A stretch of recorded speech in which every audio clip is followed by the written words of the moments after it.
Rain hammers the tenderloin like a punishment. Sodium lamps burn the color out of everything. Tires hiss, gutters choke. Neon smears the street in wounded pinks and greens. Marcus Hale catches a flicker in his side mirror. A small shape breaking from shadow. Knees high, jacket flapping like a torn flag. A girl runs barefoot. 3 men follow. He brakes hard. The belt bites his collarbone. Metal floods his tongue. For a second he's 19 again. A fist fight behind a gym. Pop of cartilage. The clean taste of blood. He kills the engine and is in the rain before the windshield wipers finish their swing. Hey! His voice cuts thin, ragged by the cold. In the car, the girl glances wide eyes. A pink jacket, dark as wine in the downpour. A beaded bracelet that flashes letters he can't read. She pivots on ruined socks and bolts for him. One of the men laughs, deep and close. Walk away. Old money. Marcus moves to meet her, shoulder to the threat. The way you angle a door against wind. She hits his leg and folds behind him. A small wet heat. The tallest man closes fast, hood up, knuckles inked into a wolf's grin across 4 fingers. He steps into the cone of a streetlight. His teeth show. Not happening. Marcus says, "No," the tall one says, and steps in. Fights are slower than the memory of them. There's the thunk of bone, the skitter of a shoe on oily concrete, the way a palm finds a face by accident because your eyes are full of water. Marcus throws his elbow because his body remembers it connects, ugly and satisfying, and the tall one staggers, a laugh turning to a grunt. The second man hooks around, reaching for the girl's wrist. Marcus shoves him off his line with all he's got: hips, shoulder, dead weight through mud slick as butter. "Run," Marcus says over his shoulder. She doesn't. She trembles and locks onto him, fingers clamped in his coat. "Please don't let them," she whispers, voice thready as a broken reed. The third man hits Marcus in the back. The world jerks, jaw to curb, white fire behind the right eye. His hands skid, skin burns, and then something cold kisses his ribs, a knife, cheap and mean, the kind sold by the cash register at a pawn shop. "Easy," the man hisses. Breath smells like menthols and old coffee. "Easy, and you don't." Windows above bang open. A voice. "Hey." Another. "Call someone." A phone glows. Shaky rectangle aimed down like a fragile sword. Blue inside the white of night. "Camidas." The tall one spits, palm to his jaw. We bounce. Knife pressure fades. The weight lifts. Rain replaces it. Honest and heavy. The 3 melt backward into a lane of shadow, moving like men who have done this enough times to know when to stop. The tall one touches his ear with 2 fingers, not checking blood, Marcus realizes, but keying a mic somewhere. A van coughs awake. They're gone. The girl kneels and cries without noise, shoulders shaking.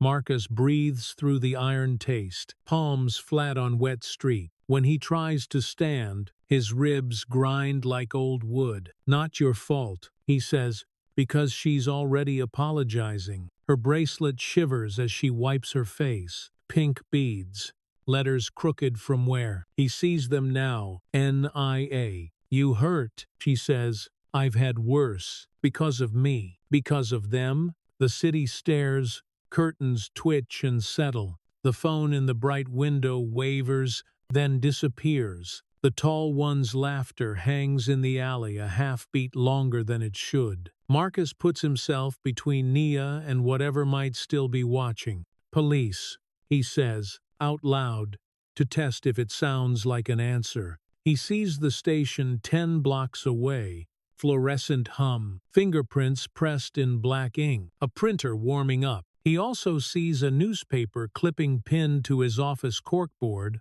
30 days old. Reunification error. In custody case.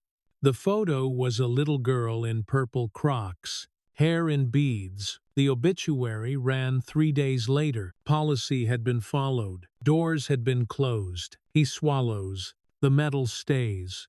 "Come on," he says. He opens the passenger door of the SUV and helps Nia climb in. Steam ghosts off her skin.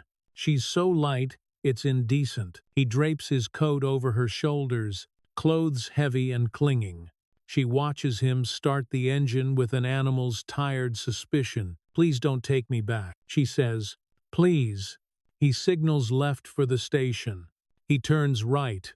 "One night," he says. It sounds like a lie and a vow. The streets from the Tenderloin to Nob Hill are rivers, neon running in the gutters. Security posts glare white, where he pulls into the underground garage and the gate slides shut behind them with a good steel sound. The porter on duty leans from his kiosk, eyes slipping quickly over the scene-ruined jacket. Blood. Small shape in pink. "Mr. Hale," he says, professional concern like a vest. "You want medical? I'll manage. Marcus pose. Camera's working tonight." The porter blinks. Service stack is under maintenance. He says it like he just remembered. Main lobby's clean. In the elevator, the air is warm and smells faintly of lemon and metal dust. Nia leans against the mirrored wall and closes her eyes. Her bracelet taps a small rhythm, bead on bead, as the floor count climbs. Marcus presses his thumb into his lower ribs and measures how brave he'll have to act to make her not panic. The doors open on glass and silence.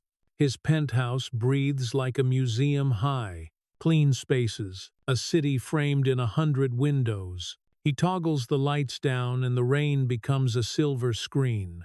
Ellen meets them halfway down the hall, white-haired and barefoot, a towel over her arm like a flag of truce. "Let me see you," she says to Marcus, already steering them toward the kitchen. "And who is this drought with eyes?"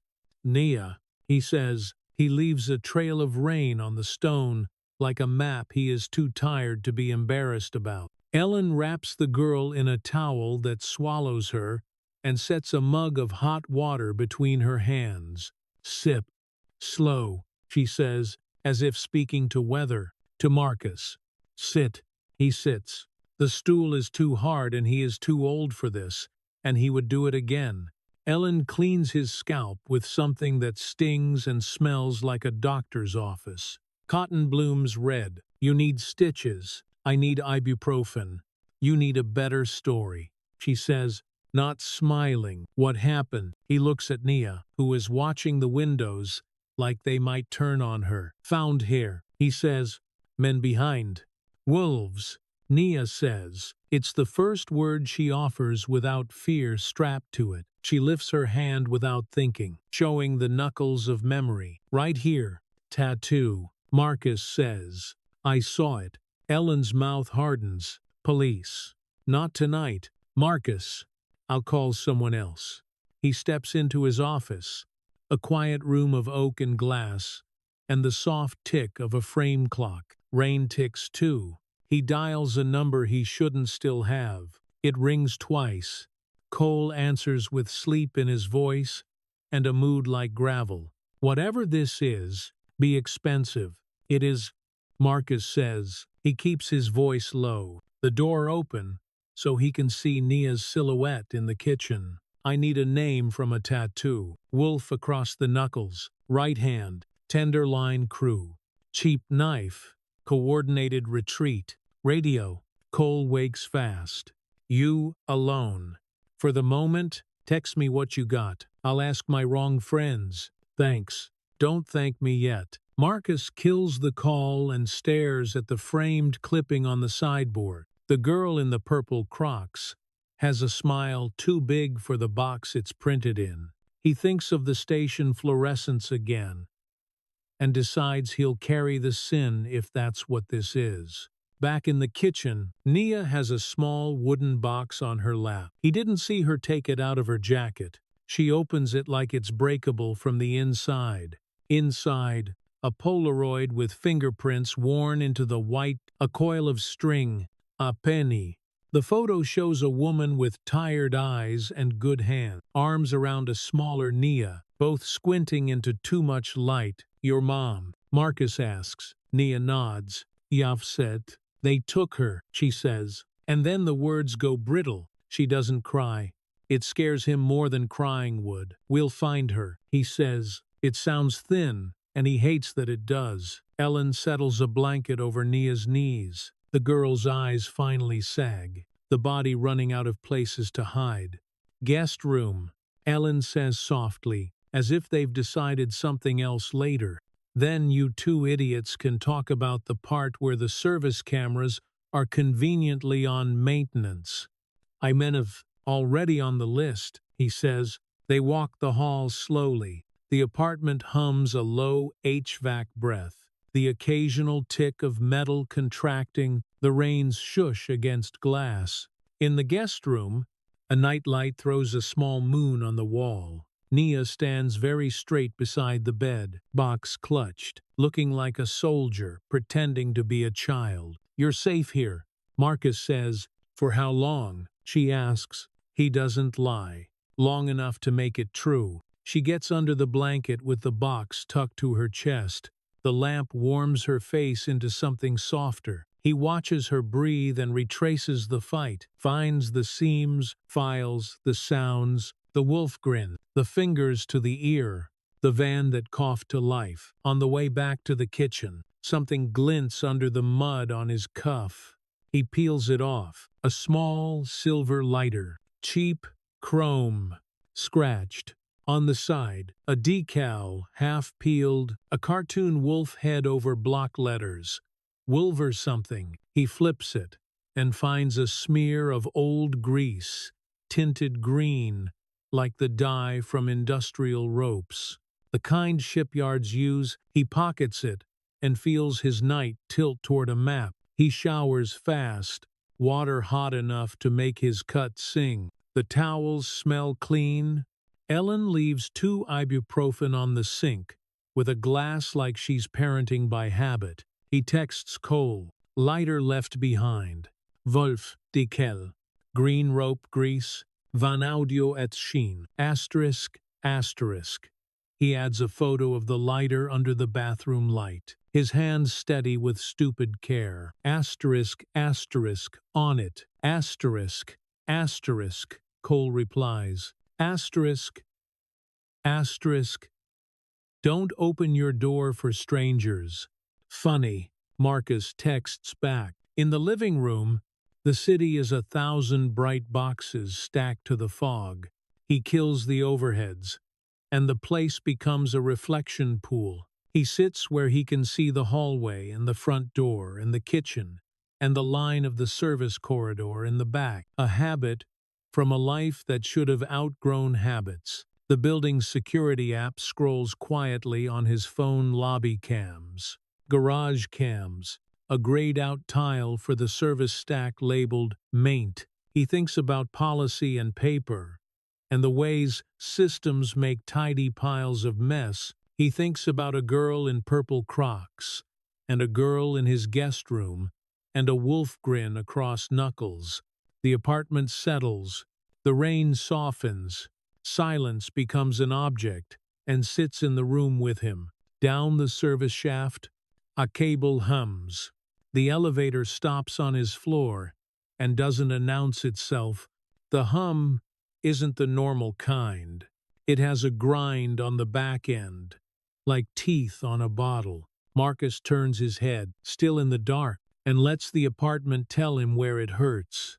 The service shaft, 32, stopped and holding its breath. He stands without scraping the stool. The floor is cold through sock cotton. In the kitchen, he takes the heavy flashlight from the junk drawer. Not the brass one he uses on camping trips, but the black polymer baton with a dented bezel. Ellen meets him by the hallway, with a cast-iron pan held like a violin. Don't, he murmurs. I will, she says. I'm small, not soft. A soft click from the service door, not the front, the unmarked slab beyond the laundry room where caterers and contractors disappear with linens and gossip. The latch twitches.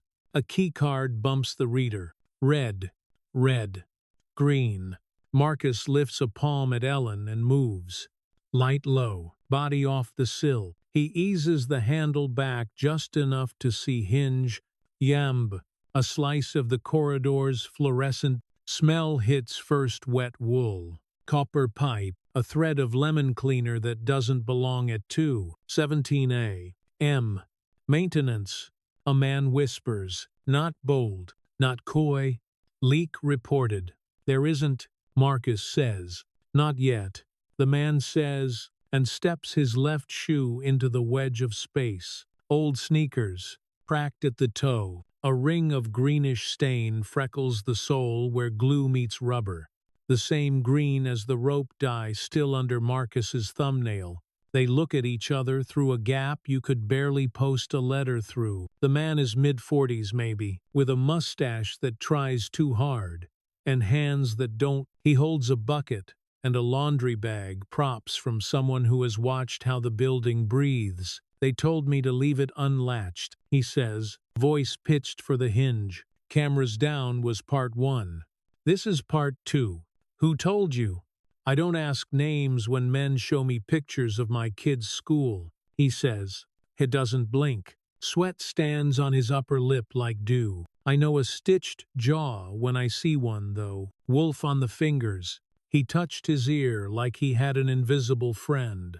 Marcus tightens on the light. The man nods once toward the hallway, as if he knows what lives there. I can walk, he says. Or you can put me on the floor and that door still stays dumb and the latch still stays hungry. Your choice. Step inside. Marcus says. The man does. Slow.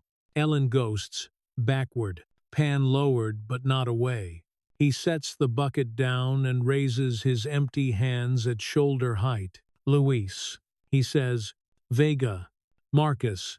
Ellen says. Before Marcus can, because she insists on manners even at the crack in a night. Luis gives her a look that says, he wishes this were a different hour. He pulls a folded paper from his cap and sets it on the counter with 2 fingers.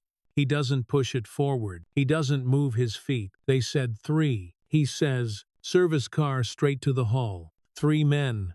1 on the door. 2 to make a mess and be done. Done.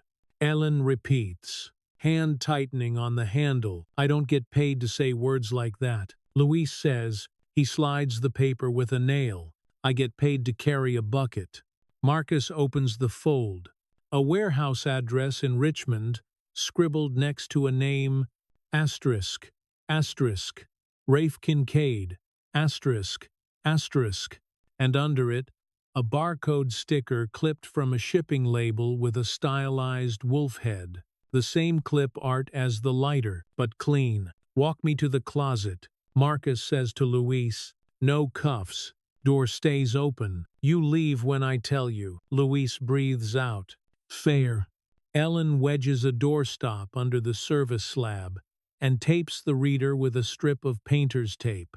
Camera, she says. If they do bad breath on the lens, I want to see it. Hall and kitchen feeds are ours. Marcus says, stack stays dark. He looks at Luis. You were told to kill that. Luis shrugs. A breaker, no one labels, and a password written on a post-it under a keyboard. They don't pay me enough to pretend your castle isn't made of paper. A string of minutes.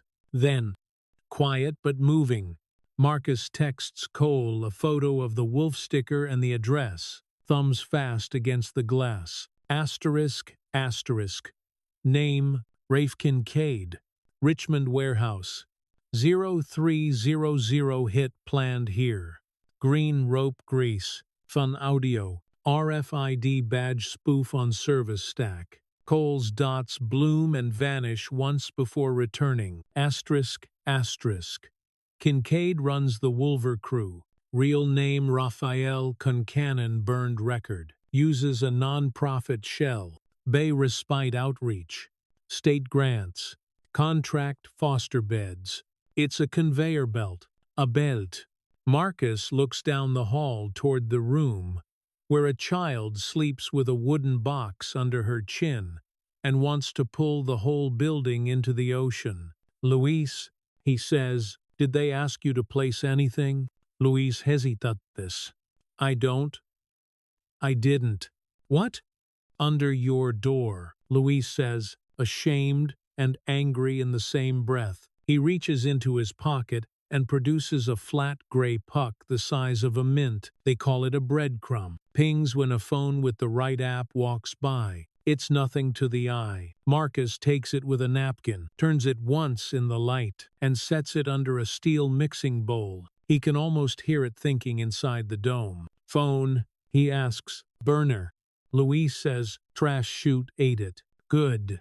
Ellen says. The apartment reconfigures.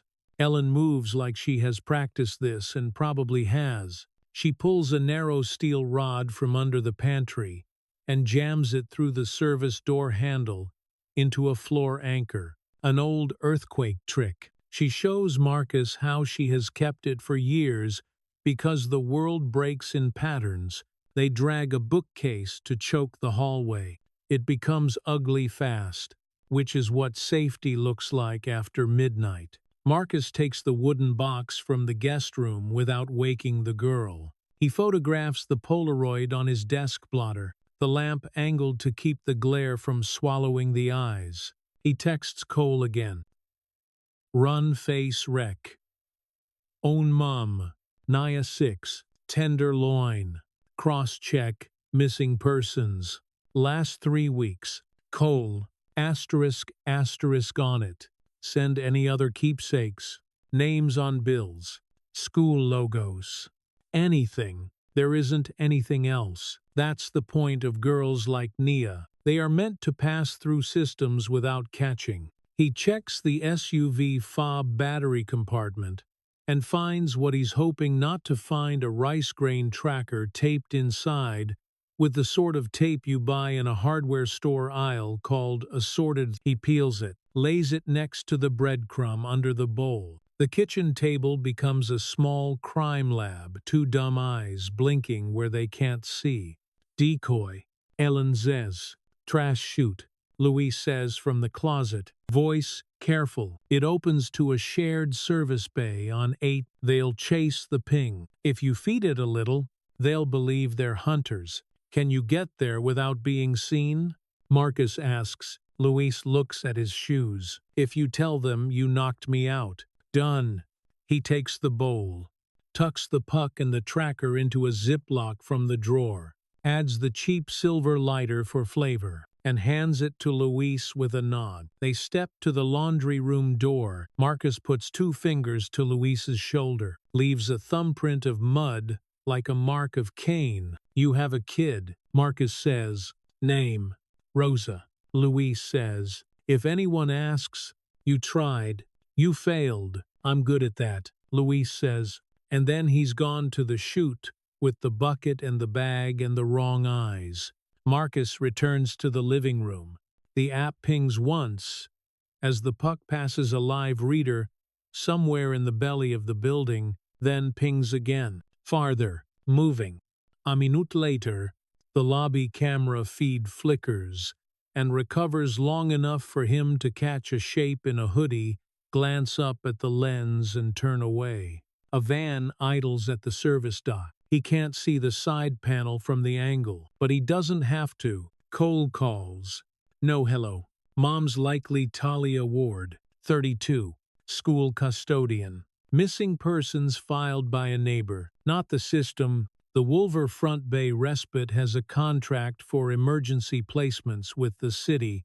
Guess where they stage? Richmond. Your address is in a payroll dump for the building. A night porter side-gigged as a data clerk. That's your leak. Marcus looks toward the elevator core, remembering the porter's pause. Handle it quiet. He says, quiet costs more. Bill me. Copy. Also, Kincaid's got someone inside CPS. Gray man. Makes files soft. I can't get his badge number without exposure. Don't. Not yet. He pockets the phone and hears the apartment breathe. The rain has thinned to a hiss. In the guest room, Nia turns in the sheets, and her bracelet knocks once against the bed frame, a small, hard sound like a metronome for the night. He makes choices. He texts a pediatric trauma therapist. He trusts from a hospital board.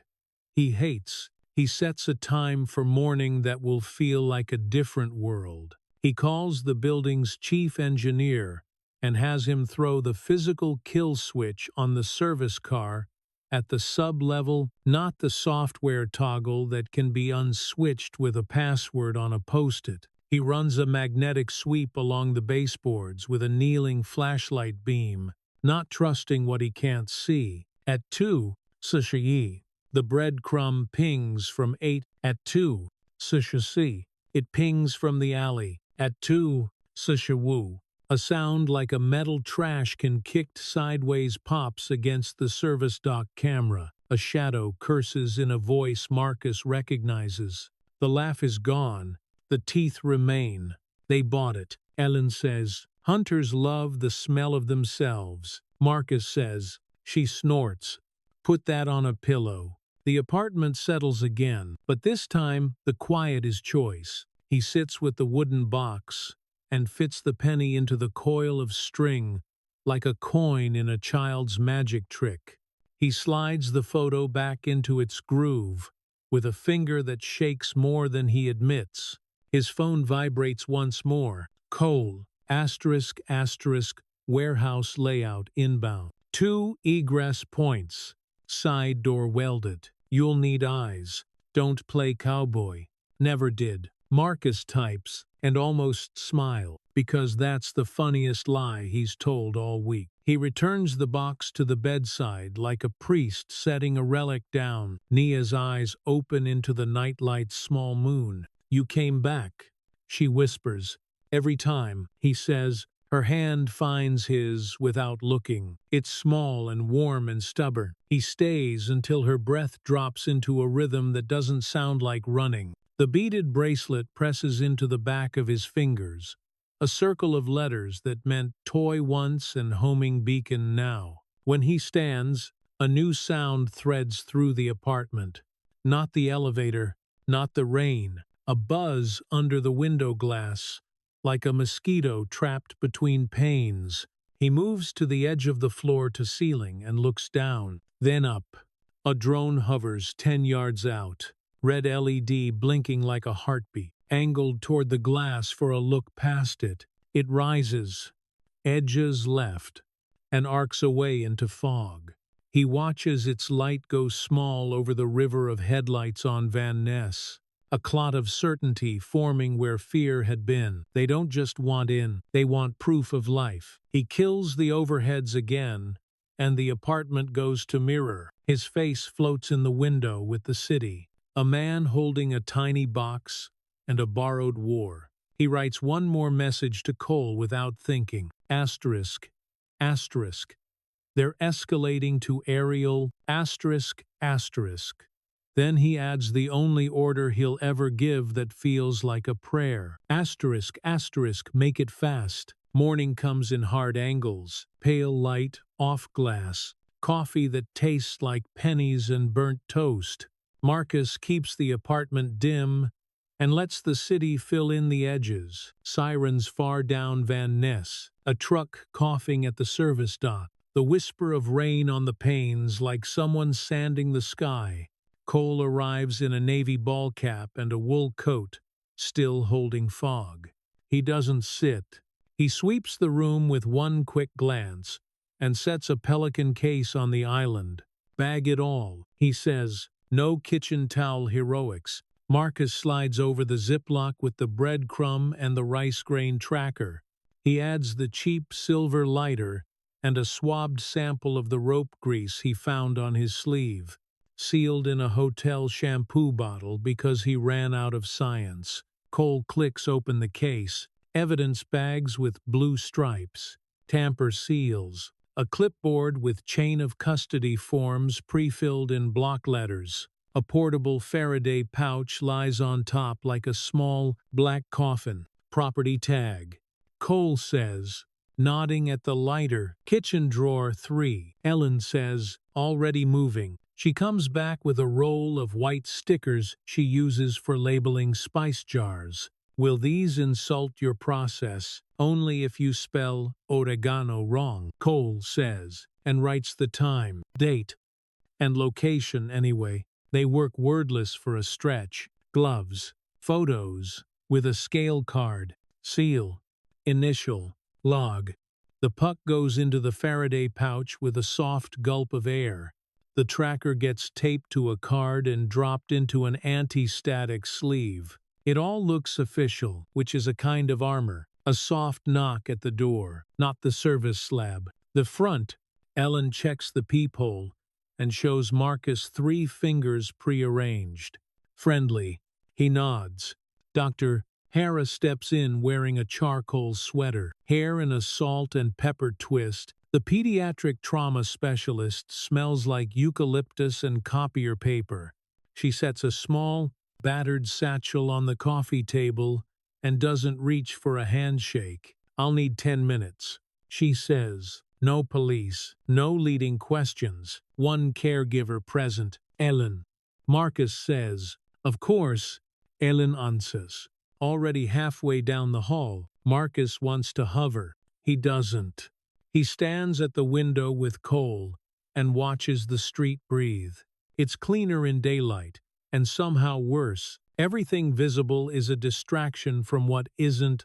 She's going to ask for a word list. Cole says, kids this age file terror in pictures and noun. If she says dog and means wolf, we'll need context. Marcus nods. He remembers the tattoo from the man's hand in the alley. A wolf, with its canines spread like it was trying to crawl off the skin. He rubs his own knuckles and feels the chords sing. Dr. Hara moves through the interview like a slow river. She sits on the rug with Nia. No clipboard, no soft voice.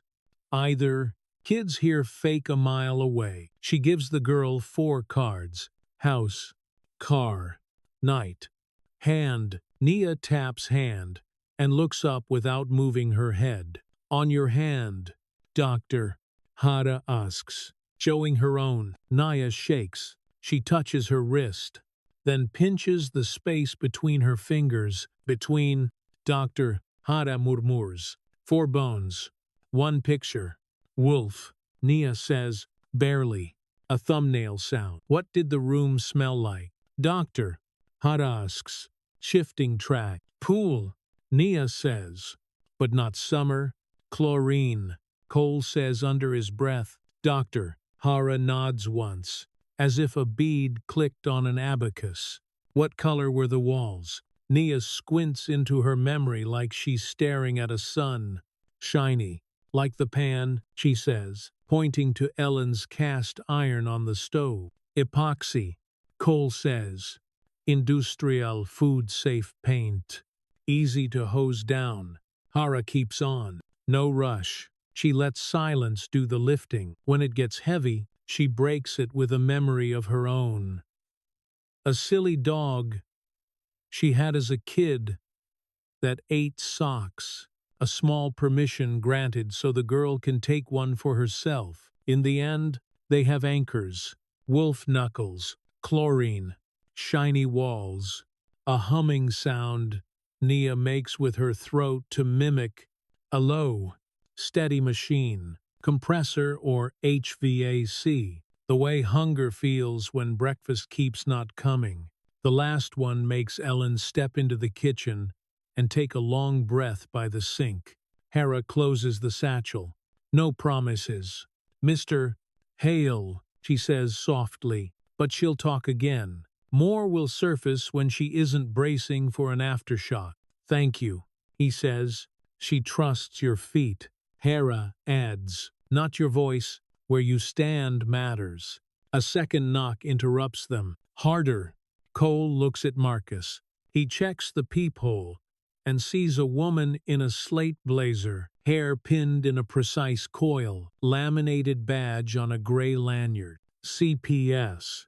She announces through the door, "Dana Price. We need to ensure the child's safety." Marcus opens halfway. Price doesn't try to push past it. She holds up her badge at chin height, not chest, making him read it. "This will be quick," she says.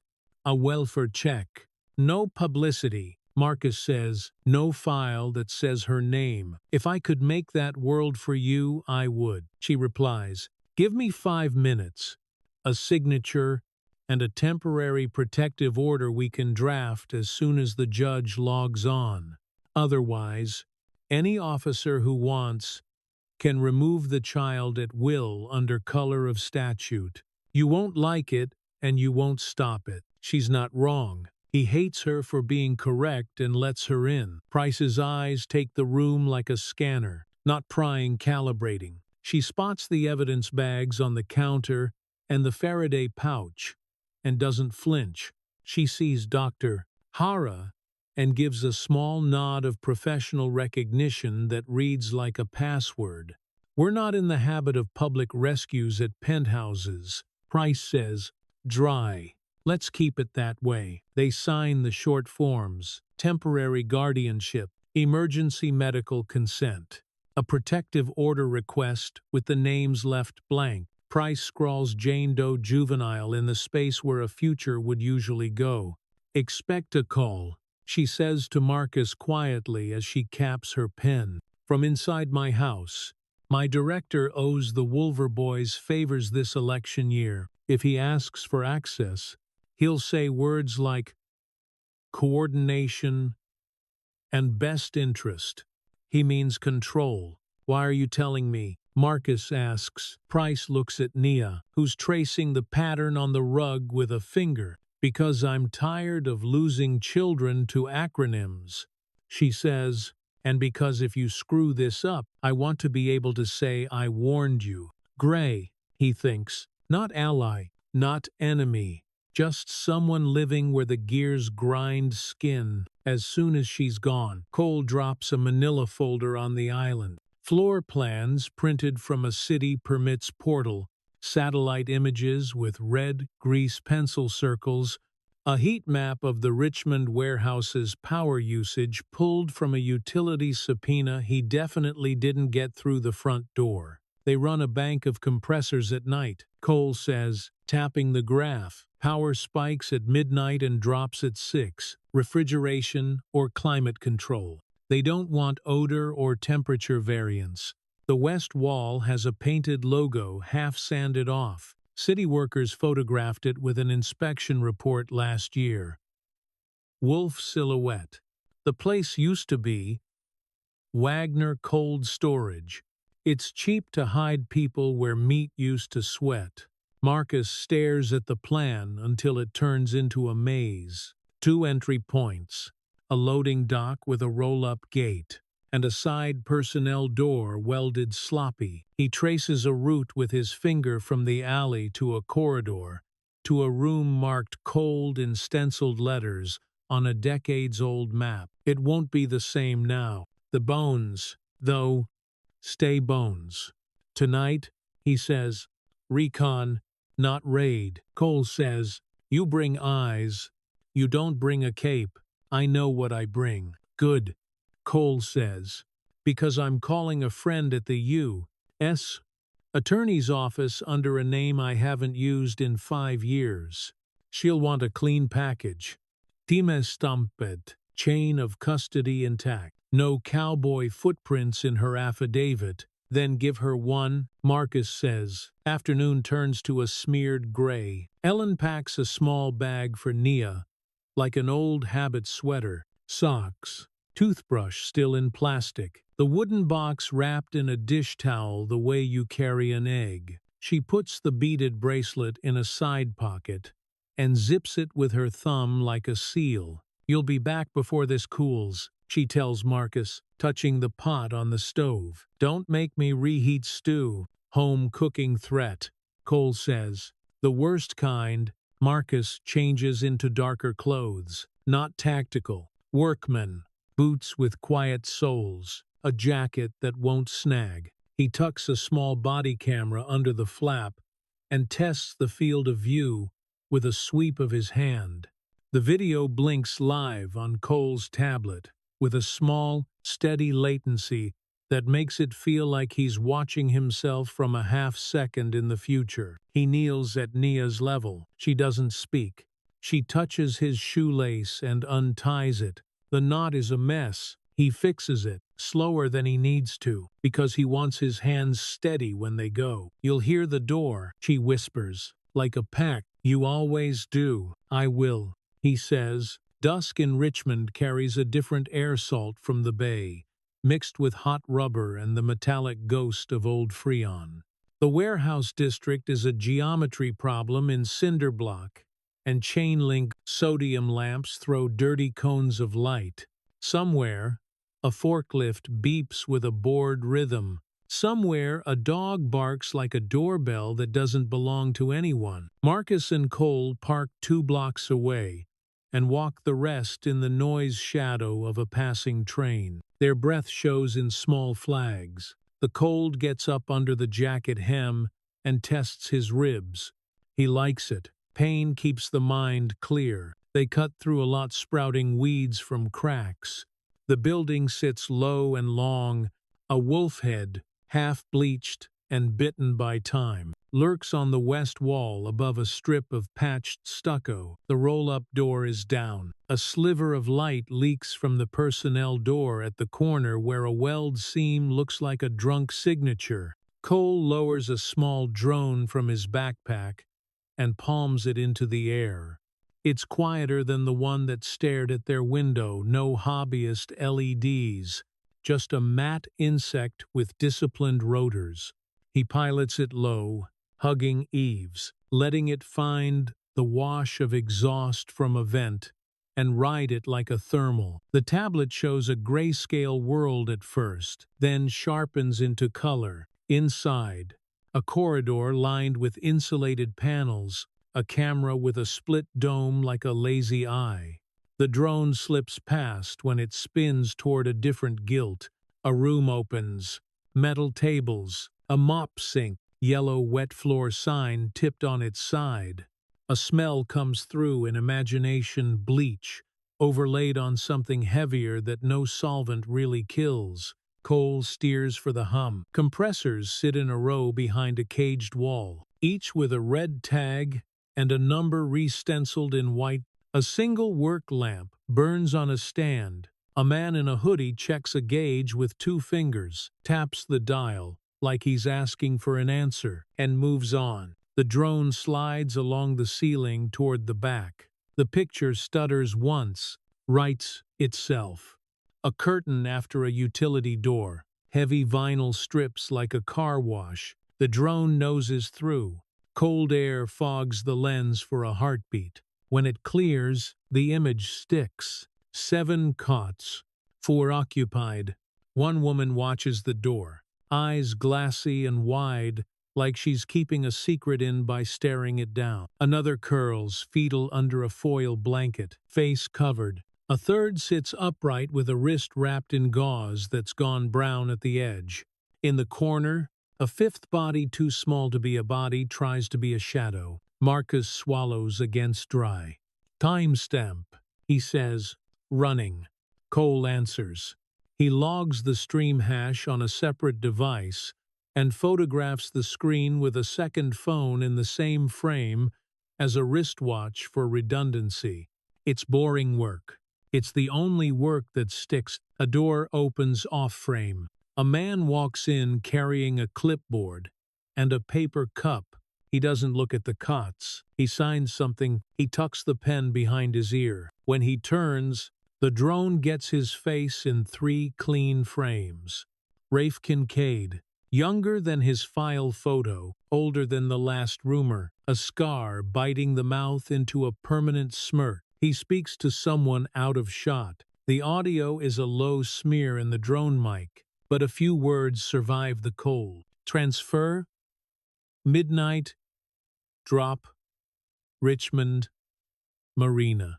Cole's thumbs go still. "Got you," he says softly. The man looks up, not at the drone, the ceiling. He senses the air shift, the way men do who've been hunted, and have practiced being the one who hunts. Out, Cole says. They slip the drone back through vinyl and into warm dust. It catches for half a second on a stray strip and frees itself with a twitch that makes Marcus's molars grind. The feed steadies. The little machine finds the seam of outside air and blossoms into the night like a moth, finding the only light it can trust. They stand at the edge of the lot and listen to their own breathing. 2 exits. Cole says 4 cameras, 3 guards, minimum. Marina at midnight. We don't wait for midnight. Marcus says, then we need friends with badges who don't leak, a judge who doesn't nap, and a battering ram that doesn't ask permission. Cole says, I have 1.5 of those. Make them whole. Marcus says. Cole's phone buzzes. He looks down and frowns at whatever name sits there.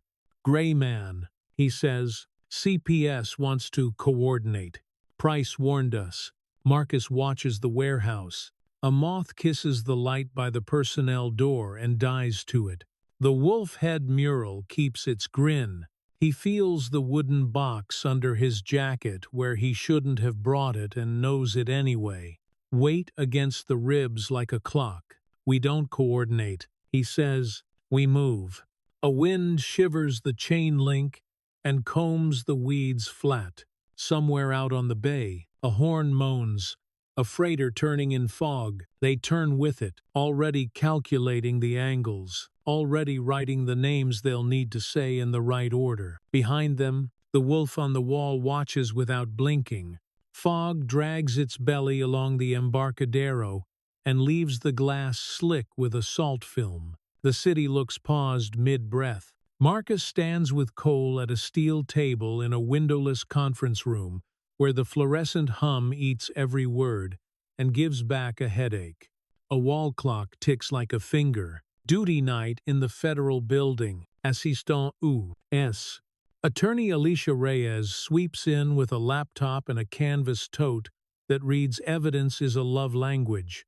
She doesn't smile. She flips the lid and starts a video capture without preamble. Affidavit. Draft. She says, put me inside the 4 corners. No fluff. Cole rolls the drone footage. Date time burned into the corner. Then the utility graphs. Then the city inspection still with the wolf logo, half sanded on the stucco. He stacks chain of custody sheets in a neat fan like a magician about to show there's no trick. Compressor bank at night. Temperature control. 7 cots. 4 occupants on visual, he says. Male on sheen matches Rafe Kincaid. Dob 82. Prior federal indictment dismissed without prejudice after a witness recant. Audio captures transfer. Midnight. Richmond Marina. We have exigency. Reyes keys in Title 18 citations like a pianist testing a hall. 1559conspiracy. Knock and announce exception based on risk of destruction of evidence and safety of potential victims. I'll give you Rule 41 inches the alternative. We need a judge who will read and not perform. Judge Kendall's on duty. Cole says. Reyes grimaces. He likes speeches. Give him a shorter one. Marcus says. Reyes turns her eyes on him for the first time. Calm. Inventorying. You're the money. I'm the doorstop. He says. She nods once. Then stand where I put you. And don't speak unless spoken to. The webcam blinks alive on her screen. A square of home office clutter law books. A ficus. A framed kid's art with globs of blue like raindrops. Judge Kendall appears in a soft sweater with a tie thrown around his neck, like he forgot what it's for. Ms. Reyes, he says, you have me past bedtime. Exigent application. Reyes answers, voice flat as a ledger. Affiant Reyes appears by video. Supporting affiant Cole Anders provides sworn declaration by teleconference. Probable cause is established by video surveillance, utility records, and identification of a known trafficker. We request immediate authorization for a no-knock search of 2,417 Gilman, formerly Wagner Cold Storage, and a seizure of persons therein. Additionally, a separate order authorizing GPS tracking and a nighttime search of a 2012 white Isuzu box truck California plate 7NQK, registered through a shell, currently parked at a private lot near Richmond Marina. Kendall adjusts his glasses and stares off-screen, probably at his printer that never worked. Anders, do you swear the facts are true, under penalty of perjury? I do. Cole says, right hand up, voice steady. He restates the nucleus. The cuts, the cold, the wolf. Kendall sighs, long and theatrical. You understand the drone footage will be litigated. It will. Reyes says, we can win that fight. We won't win a funeral. The pause is a thin wire. Then the judge nods. Orders granted, limited to the areas described. You are to report back by Ada M. with a status. Ms. Reyes, send me clean drafts for signature in 2 minutes. Don't make me hunt for my DocuSign again. Reyes is already typing. You'll have them in 1. The screen goes black. The room exhales. Marshal support. Cole asks, limited. Reyes says, taskers are thin. I can get a HSI pair and 2 marshals. You'll still need muscle. I've got muscle. Cole says, and texts a name that answers with a thumbs up and a skull. Marcus steps aside to call home. Ellen picks up on the first ring. He hears the pressure cooker whisper behind her and the soft tap of Nia's pencil on wood. How's the little one? He asks. Drew a sky that's just one big blue crayon. Ellen said it felt quieter that way. You coming back to see it? As soon as the judge stops playing dress-up, he says, she's asleep with her shoes on again. Ellen adds, and he can hear the smile she isn't allowing. That's trust. You know, kids who sleep in shoes are ready to run. Kids who sleep without. That's faith. Before he can answer, a different line buzzes. Unknown number. Government block. He switches over and hears a voice he recognizes by the cadence of caution. Mr.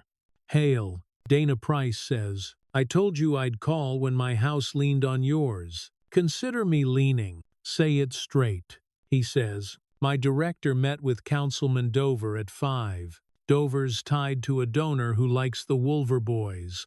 They warehouse votes like they warehouse people. There will be an ostensible joint operation request in 30 minutes. It's a siphon. They want your intel to stall it out of usefulness. How do we refuse without making war? He asks. You don't? Price says. You pretend to comply and send them a map with 1 street missing. And you move before any of us can file the memo that says we did everything right. You on this up? He asks. I'm at my desk, she says, and the scrape of her chair comes through, small and tired.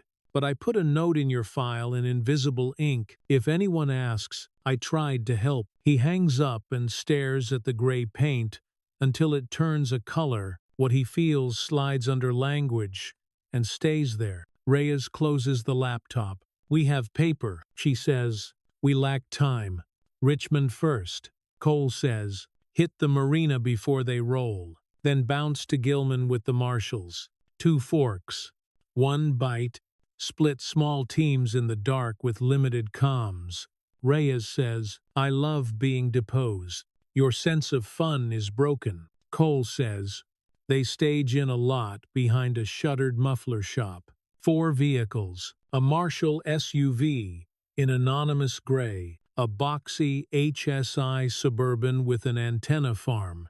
Cole's low-profile fun. And a borrowed delivery truck with a fake plumbing logo magneted to the side. Men and women step out of shadows and become shapes with purpose. Kevlar under windbreakers, medical kit strapped to thighs, a battering ram glinting dull like a tool from a different century that still beats the new ones. Reyes assigns numbers, 2 and 2 to the Marina. She says, I want eyes, and I want time stamp. The rest hold for Gilman. Anders, you run the drone and the long lens. Hale, I stand where you put me. He says. She stops. You hear well. Footnotes later, he says. He rides with Cole. The van smells like coffee and gun oil, and the stale sugar of last month's donuts. The city slides by, orange and sodium and half asleep. On the canal, a tug grunts against its load and swings a barge like a slow hinge. They kill lights a block out and coast in. Richmond Marina isn't postcards at night.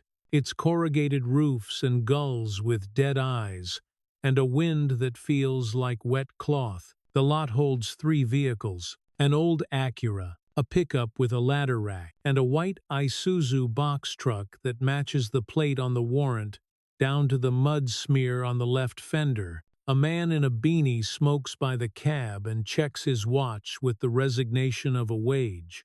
Cole lifts the camera and takes a slow panel for context. Dock numbers painted in peeling blue.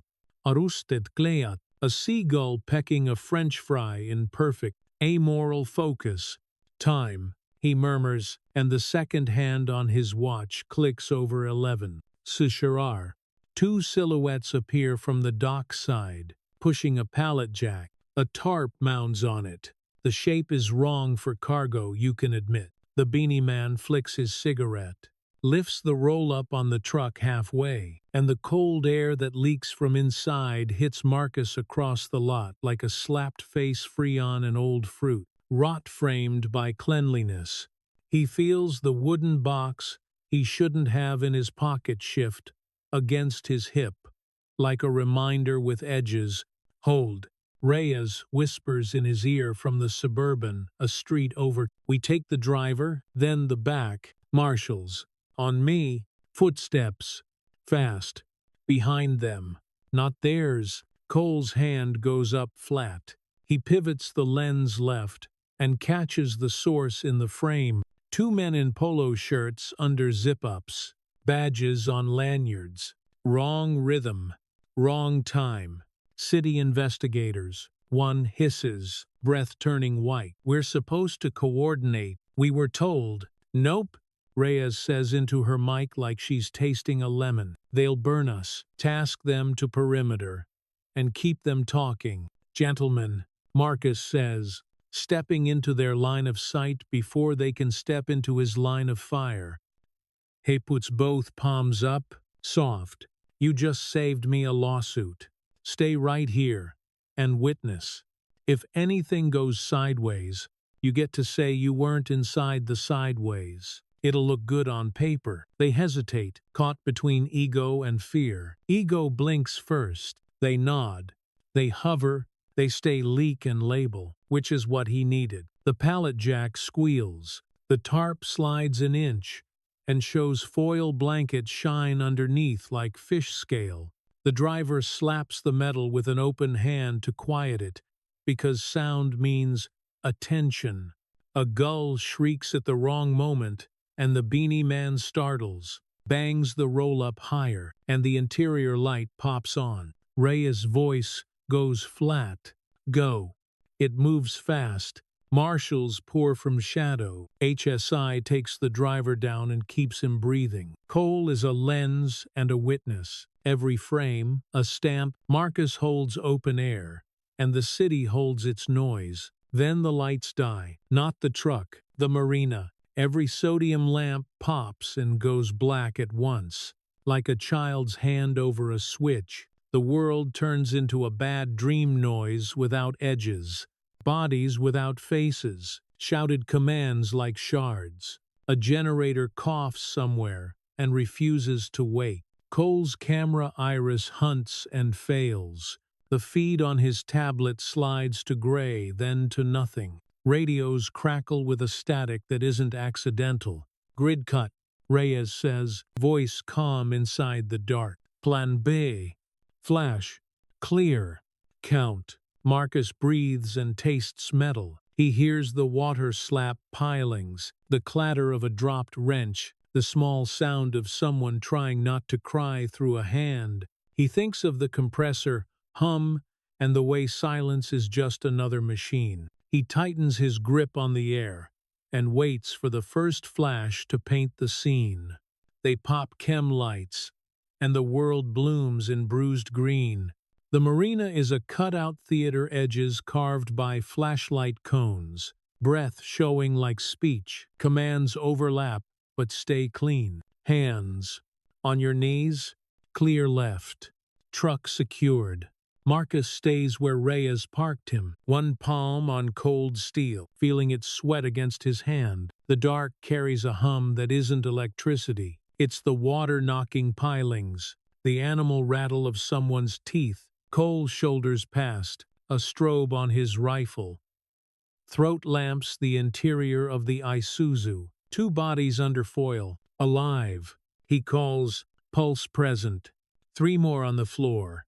Hypothermic. We need blankets, warm packs. O2. Marshals. Drivers cuffed. Reyes says, Anders, your primary dot. Hale, I keep out of your light. He says. She doesn't argue. A medic snaps open a Pelican case, and heat spills out a little red sun in a foam cradle. Hands move, sure and gentle. They talk to the women like you. Talk to a skittish animal. I'm going to touch your arm now. You're safe. That's a good breath. The tarp slides. The cold inside smells like Freon and bleach, and the sweet rot of fruit. A foil blanket crackles. A girl's eyelids flutter. Marcus sees the tremor of her lip, not the cry, just the decision to keep it. He feels his jaw lock like a door. Something breaks the rhythm. A boot scrape, running the wrong way. Beanie Man bolts for the dock, a slim shape cutting between stacks of traps. A marshal angles after him and disappears into black. Cole aims low. Stop. Don't. Beanie ignores the voice and throws himself into shadow. The dock answers with a surprised holler. Wood claps, then a clean sound, a baton kiss, and a grunt. The marshal reappears, dragging him by the jacket, wet to the waist and cursing the Pacific. Driver's phone, Reyes says. She holds up a cracked Android in a gloved hand, screen bleeding blue. Get it in a Faraday. I want live extractions if we can. On it, Cole produces a sleeve from his vest, slides the phone in. He passes a Ziploc to a marshal. Bag his wallet separate. Note time. Chain starts now. Even in the chaos, Reyes makes the scene a ledger. She narrates for a camera. She wears like a brooch. Apprehension occurred at 23. 49 hours. Suspect identified himself as, his name is No Habla, the suspect says, and bare teeth flash in the green light. As unso operative, Reyes finishes. Deadpan, copy that. They stripped the truck with purpose. Plate photos, VIN rub, wide shot of the cargo. Then faces in order, each with a placard. A marshal's voice lowers as he counts their breaths. They don't move the tarp off the last pallet. Owens, the medic, calls Reyes over. Heat them here first, he says. They're cold to the core. You move them too fast. You drop them. Reyes nods. We stabilize in place. Anders. Clock it. We're at minute 7. The city investigators hover in the lot, goosebumps under their polos, trying to wear authority like a coat that doesn't fit. One checks his phone. He looks at Marcus. You can't be here, he says, but it comes out like a question. I'm a witness. Marcus says. He points at the truck. You want to be one too. The man swallows and nods and shuts up. On the radio, a voice crackles thin and far. Marshal Unit 2, Gilman perimeter in sight. Garage bay is closed. One door ager. Lights on. No movement. Hold. Reyes says, "We're 5 minutes to break." The marina lights stagger back one by one, weak and orange like a town after a storm. The power company didn't do that. Someone flipped the grid like a party trick, then changed their mind. Reyes looks at the dead bulbs overhead and the calm water. They knew, she says, not to anyone in particular. This was a stall. Cole glances at his watch. "We need to split," he says. "Move the second fork or we lose the freezer on Gilman." Raise point. Al finger. No debate. Owens and one Marshall stay and transport when they're warm enough. Anders. With me. Hale. You don't breathe unless I say. Marcus breathes. They load fast and dirty and legal. Body mics beep on. The Suburban's engine is a low growl. The drive inland is a smear of refineries and the smell of cooked sugar from a cereal plant. It's always sweeter out here at night, like someone Hauser rules the air. Gilman is a rectangle, cut from the black. The Wagner cold storage sign is sun-faded to pale bones. The roll-up door sits half open like a yawn someone forgot to finish. A security camera blinks red, and then blinks nothing at all. "Stack," Reyes says, and the team arranges themselves the way hours of arguments taught them. 1, 2, button hook. 3, secure right. 4, with me. They breach with a ram because old tech still works. The door complains metal on metal. The first room sucks heat out of their faces. It's colder than the truck. Industrial cold. A weather system built in a box. Racks march away in neat, stupid lines. The hum here is strong and constant, a held note that eats your words. Federal agents. A marshal calls, "Call out." Silence hold. There's a drip somewhere. Water on concrete sounds like a clock when you make it matter. They clear the rows. Pallets. A coil of shrink wrap. The smell of ammonia. No bodies. No voices. The hum keeps talking. Bridge. Cole says, pointing up. A catwalk crosses the cavern. On it, a folding chair. A thermos. A crumpled magazine. Warm. He puts the back of his hand on the metal. It's not science, but it helps. Still warm. Someone sat there within an hour, he says. Raises jaw ticks. "Show me the bunk." They find it in a side room beyond a logistics office. The office walls are cheap, paneled wood. The desk? A laminate slab, with a ledger marred by coffee rings. In the side room, 7 cots, blankets in a pile, like someone changed their mind, mid-sleep. On a nail, a sweatshirt with a wolf's head silk-screened over the heart and paint speckles on the sleeve. On the floor, a bead, pink, plastic, half a letter rubbed to a ghost. Marcus sees it at the same instant as the light hits the size of a fingernail, the color of old bubblegum. The wooden box in his jacket pockets knocks his ribs as if to say yes. He crouches, gloved now, because Reyes would cut him in half if he wasn't. "Bag it," she says. Her voice isn't soft, but it's different. She doesn't step on his hand. He lifts the bead with a forceps from a marshal's kit and drops it into a coin envelope. Cole takes its portrait like it's a suspect. Someone writes on the flap, "Bead. Pink. Recovered floor. Bunk room. Ling Ling. Sanchurar. Anders Hale R2. Server." Reyes says, "It closet." Cole answers. He shoulders past, following cables taped to baseboard like arteries.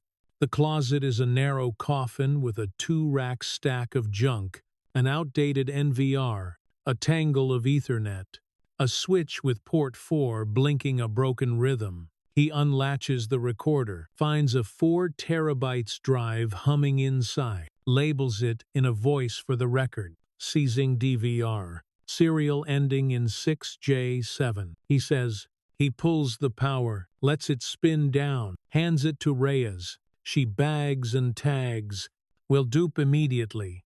Keep the original seal," she says. No one breathes on it without a log. Footsteps on concrete. The city investigators again, now emboldened by the presence of heat, one of them older, tired eyes, a scar that disappears into his hairline, holds a key card between two fingers. This place had a mezzanine add-on on the plans. He says he doesn't meet Reyes's face. Permit shows an equipment void under the south compressor. No one ever inspects voids. You didn't hear that from me. Reyes stares at him like he's a puzzle that decided to solve itself. What's your name? She asks. He shrugs. Call me 4 letters on a memo. Not this time. He taps the card on the reader by a plain metal door behind a rolling ladder.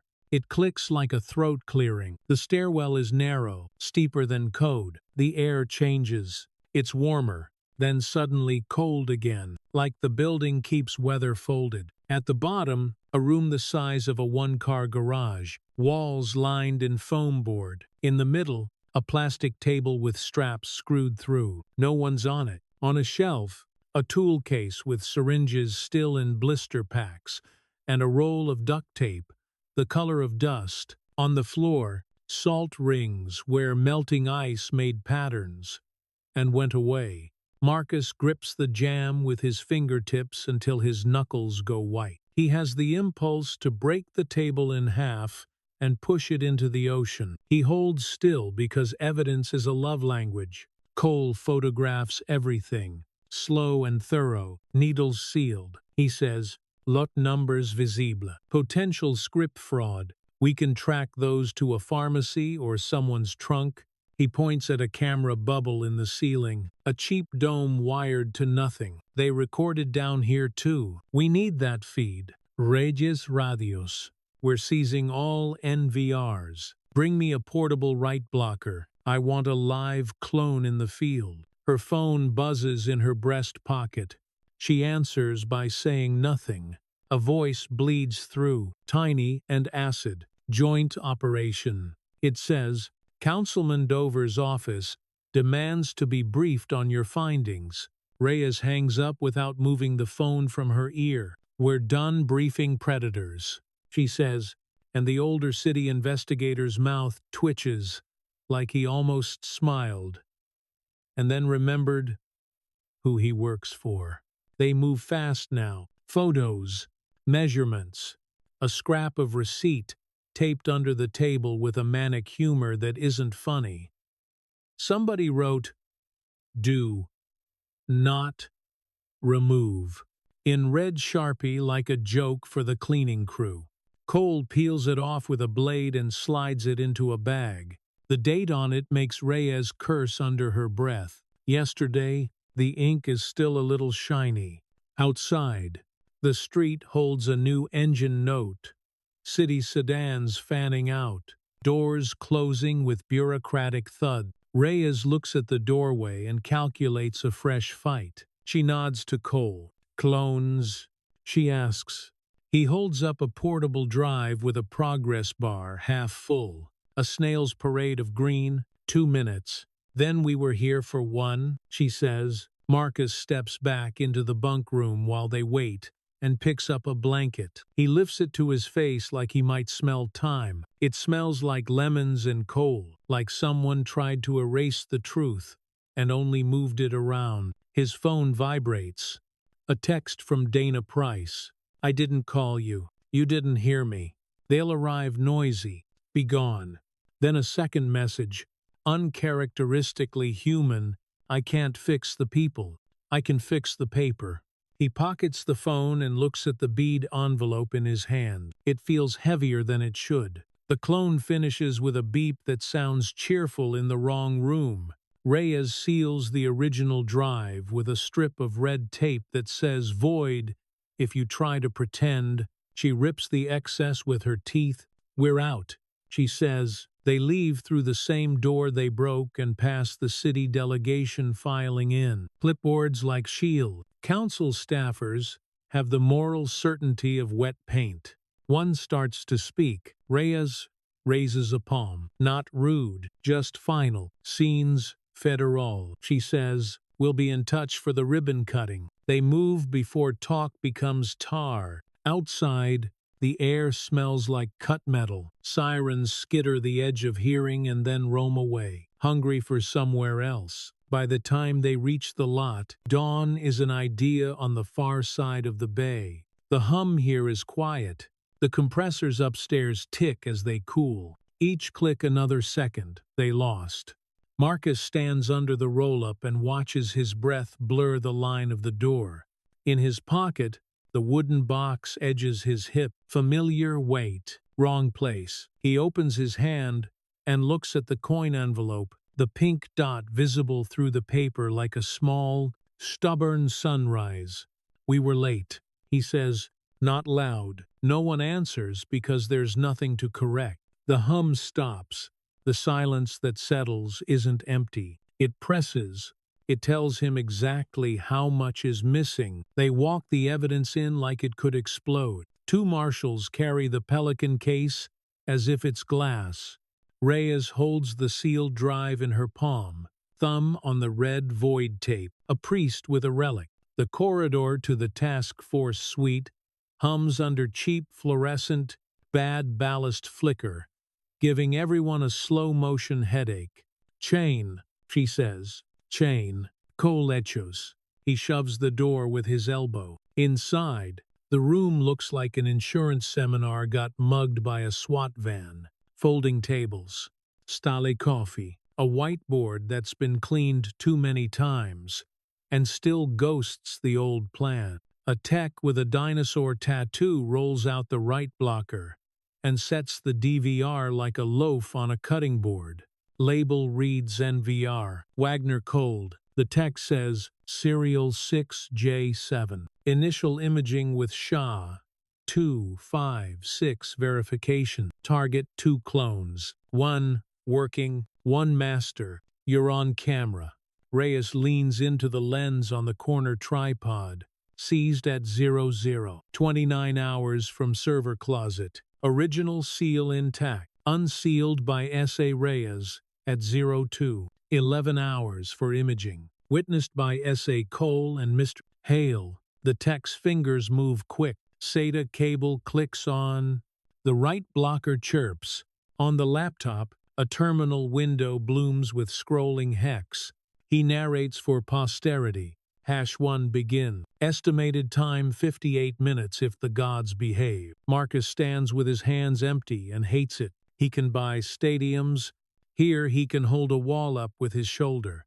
The wooden box in his jacket taps his ribs every time he breathes too deep. Cole drops into a chair and drags a gray bin closer with his boot. Inside, the android from the driver, bagged and tagged, and a wallet that smells like the marina salt. Fish. Gasoline. A life you can't wash off. Celebrite or oxygen? He asks the tech. Celebrite first. Lockdown mode. The tech says, already unzipping another kit. If it's not encrypted to hell, we'll get the app layer. Reyes checks her watch. We've got a window before the city arrives with feeling. Use it. They start the extraction. The phone's screen wakes a smear of blue and the crack like a spider frozen mid-run. The program pulls contact, texts, 5 messaging apps, a GPS history that draws a red lace over the map of the bay. The tech reads like a sports announcer. Telegram groups. 2 names we've seen. Shift lead is a 510 number. Ends in 23. Dropper is the suspect phone we have. GPS pins at Wagner Cold twice a day. And Pier 32. 3 times in the last week. Oh, this is cute. A chat titled City Friends. A dibe. Reyes looks up. Open it. The messages are short, coded enough to pretend innocence. Cole still reads them like confession. Keep our hours wide. Inspectors don't like cold feet. Delivery window tonight. No hazards. Council eyes are blue. If media shows, we pivot to food program. Council eyes. Reyes repeats. Her jaw hinges. Say the name. The tech scrolls. A contact card pops with a staffer's public number. The last message has a document attached. It's a PDF of a memo with a seal slapped on top like a gold star. Subject line: Joint Task Force Coordination Public Safety, signed by a chief of staff with a smiley face, email photo. You want dark humor, Cole says, smiling without his eyes. They attached their own scam. Reyes doesn't smile.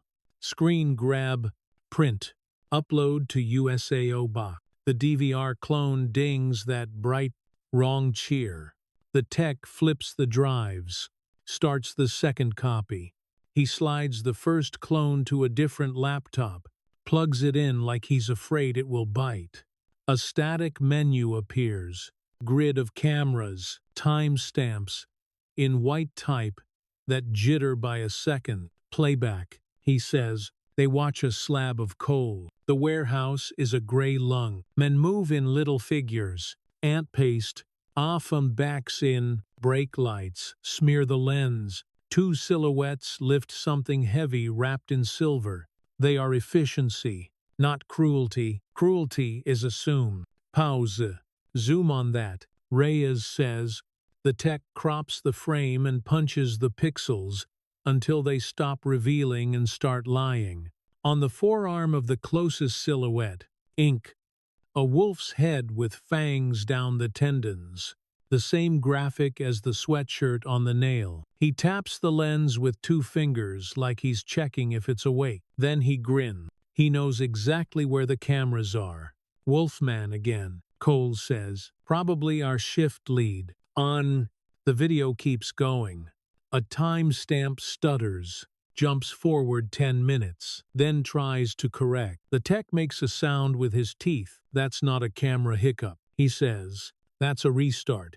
Somebody pulled power or masked the feed. Maybe the recorder cycles when they hit the hidden room. We found a dome down there wired to nothing, Reyes says. They recorded local. We'll root for a thumb drive in a junk drawer. The tech says, already hating his odds. The door opens like it doesn't like them. Dana Price stands there with a folder pressed flat under her arm. Hair still wet like she came from a shower she didn't have time for. You didn't see me, she says. She places the folder on the table without flinching at the chain of custody glare. Permit pulls, inspection logs. Emails you won't be authorized to read until I forget to lock my screen. Equipment voids past 5 years. Payments routed through a downtown nonprofit that exists to buy sympathy and throw block parties. Reyes doesn't touch the folder. You're late, she says. Dana's eyes flick past the tech. The clone. The phone extraction crawling. She breathes through her mouth like the room smells worse than it does. Councilman Dover is walking into your hallway in 9 minutes with a camera and a statement, she says. He's going to demand a briefing and then leak whatever helps him pretend he cares about women. If you don't want the DVR on the evening news, move it now. We're mid-clone. The text says, how long? Reyes asks without looking at Dana. 4 minutes. So you have 3, Dana says. She looks at Marcus for the first time. You were told to stay out of this.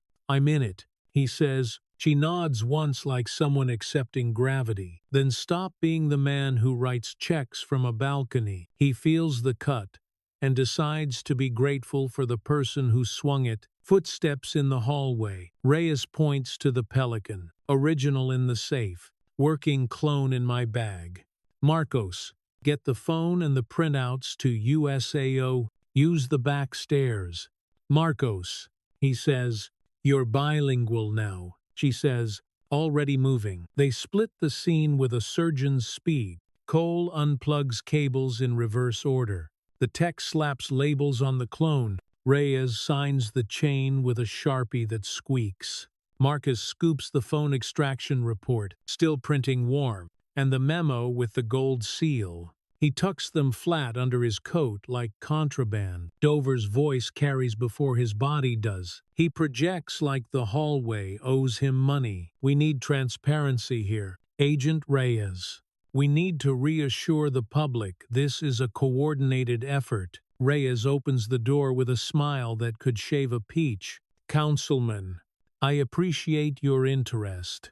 You'll receive a full written summary through the proper channel at the proper time. Right now, you're in the way of a medical operation.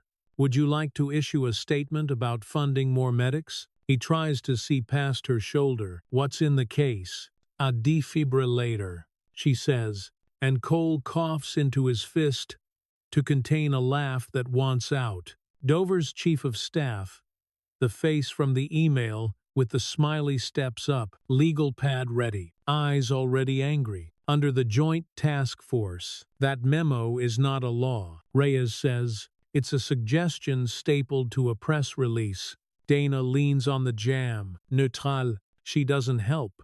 She doesn't stop it. Gray is an honest color. Marcus takes the back stairs 2 at a time, breath loud in the cement shaft. The bulb above the landing flickers and holds. At the bottom, the air smells like dust and vending machine coffee. He pushes into the USAO suite, and the receptionist raises an eyebrow at his coat and his face and his speed. Evidence intake, he says. She taps a bell without looking away from him. A young Ozza appears like he lives under the counter, air-flopped, eyes awake. He takes in the labels, the void tape, the way Marcus holds the items without touching them.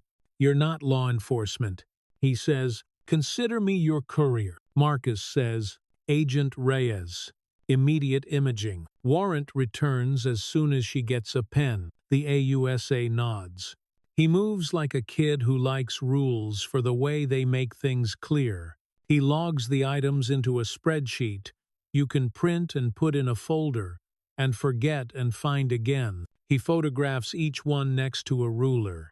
He makes 2 copies of each form and stamps both with a date he can prove later. Chain continues. He says gently, You're done here. Marcus goes back the way he came, up the same shaft with the same hum. On the landing, he stops, because stillness creeps at him like a hand. He thinks of the bed blankets that smelled like lemons, and the table that didn't. He thinks of the bead in the paper envelope. He takes it out. The pink circle shows through the thin brown. He holds it in his palm and feels nothing. Of course he feels nothing. It's plastic and light and warmer now only because he is in the suite. Reyes has turned Dover toward a camera and used him like a billboard. He is promising money. He hasn't freed and compassion. He doesn't practice. Behind him, the door is closed just enough to keep the sound out and the air in. Cole slides a sheet across the table to Reyes. It's the screen grab from the phone, the memo with the seal, the subject line about public safety. Nice stationery, she says. Dana's phone buzzes. She reads without moving her face. He's going to call a hearing, she says. Eyes on the middle distance. You'll be asked if you've coordinated properly with his office. I'll say we coordinated with the law. Reyes says, that line won't trend. Dana says, but it'll live. Marcus shoots her a look. Why do you do it? He asks. The leaking, the knife work. You could quit and go where? She says. There's rot in the beams. I live in the house. The only choice is whether I hold a flashlight or a match. The DVR plays on the laptop with the sound off. On the screen, the wolf tattoo leans into the lens. He taps it again like he's checking a bruise. He mouths something you don't need audio to hear. You're late. Reyes closes the lid like an eyelid. The fluorescent hum flattens. Somewhere a ballast catches and stops the flicker. The room steadies. Not kinder, just still. We move fast, she says. No one argues. Outside, a siren runs past and goes thin. In the corner, the clone drive's LED blinks a patient green, a soft heartbeat in a room that forgot to breathe. They stage up in the dim belly of a municipal garage. Vehicle parked, nose out, radios on whisper, wipers ticking a nervous metronome against a mist that never decides to be rain. Diesel breath hangs under the concrete ribs. The city above is a low thunder they can't afford to hear. Reyes spreads maps on the hood of a Tahoe. 2 entries. She says, loading dock faces the water. Side door feeds a service corridor, probably blocked at the end. Cameras at every corner except this blind strip along the east wall. That's our seam. Cole traces the seam with a blunt finger. Power cut. Not ours to cut.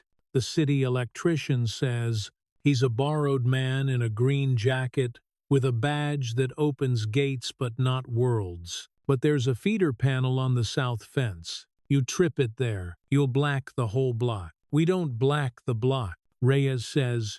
We black the building. Quiet is safety. Loud is lawyers. Marcus stands back, coat zipped to his throat against the ocean damp. Concrete sweat beads on the ceiling. His knuckles find the little paper envelope in his pocket without looking. One pink circle presses the pad of his thumb. Small. Smooth. Useless. He keeps it anyway. A young Ossa jogs in with a slim folder, held like it might unspool. Warrant signed, he says. Breath fogging.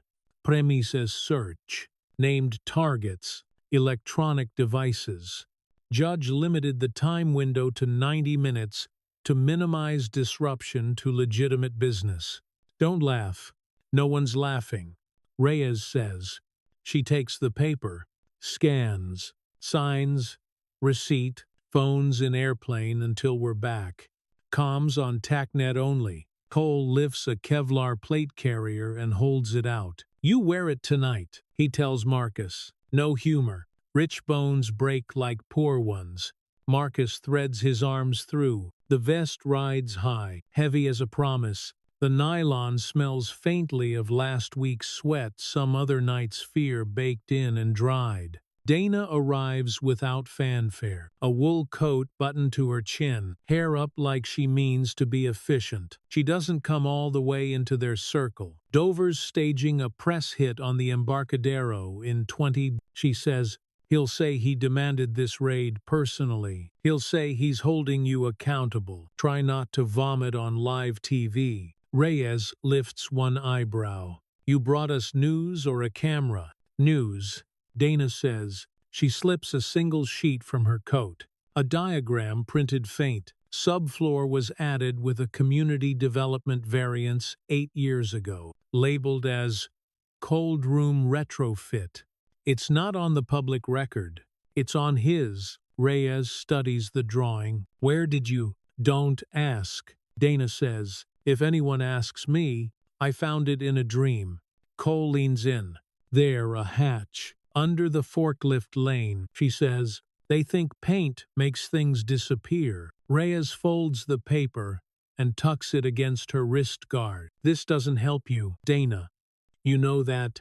I'm not interested in help. Dana says, I'm interested in afterward. She meets Marcus's eyes a beat too long. There's a question in it, and a dare and a small apology for whatever she did before that brought them here. Roll, Reyes says. They move. The warehouse sits crouched in the wind, a corrugated animal with patched hide, and a metal sigh every time the bay hits the pilings. Sodium lamps pour a yolk glow across the loading dock. Somewhere, a gull laughs like a drunk.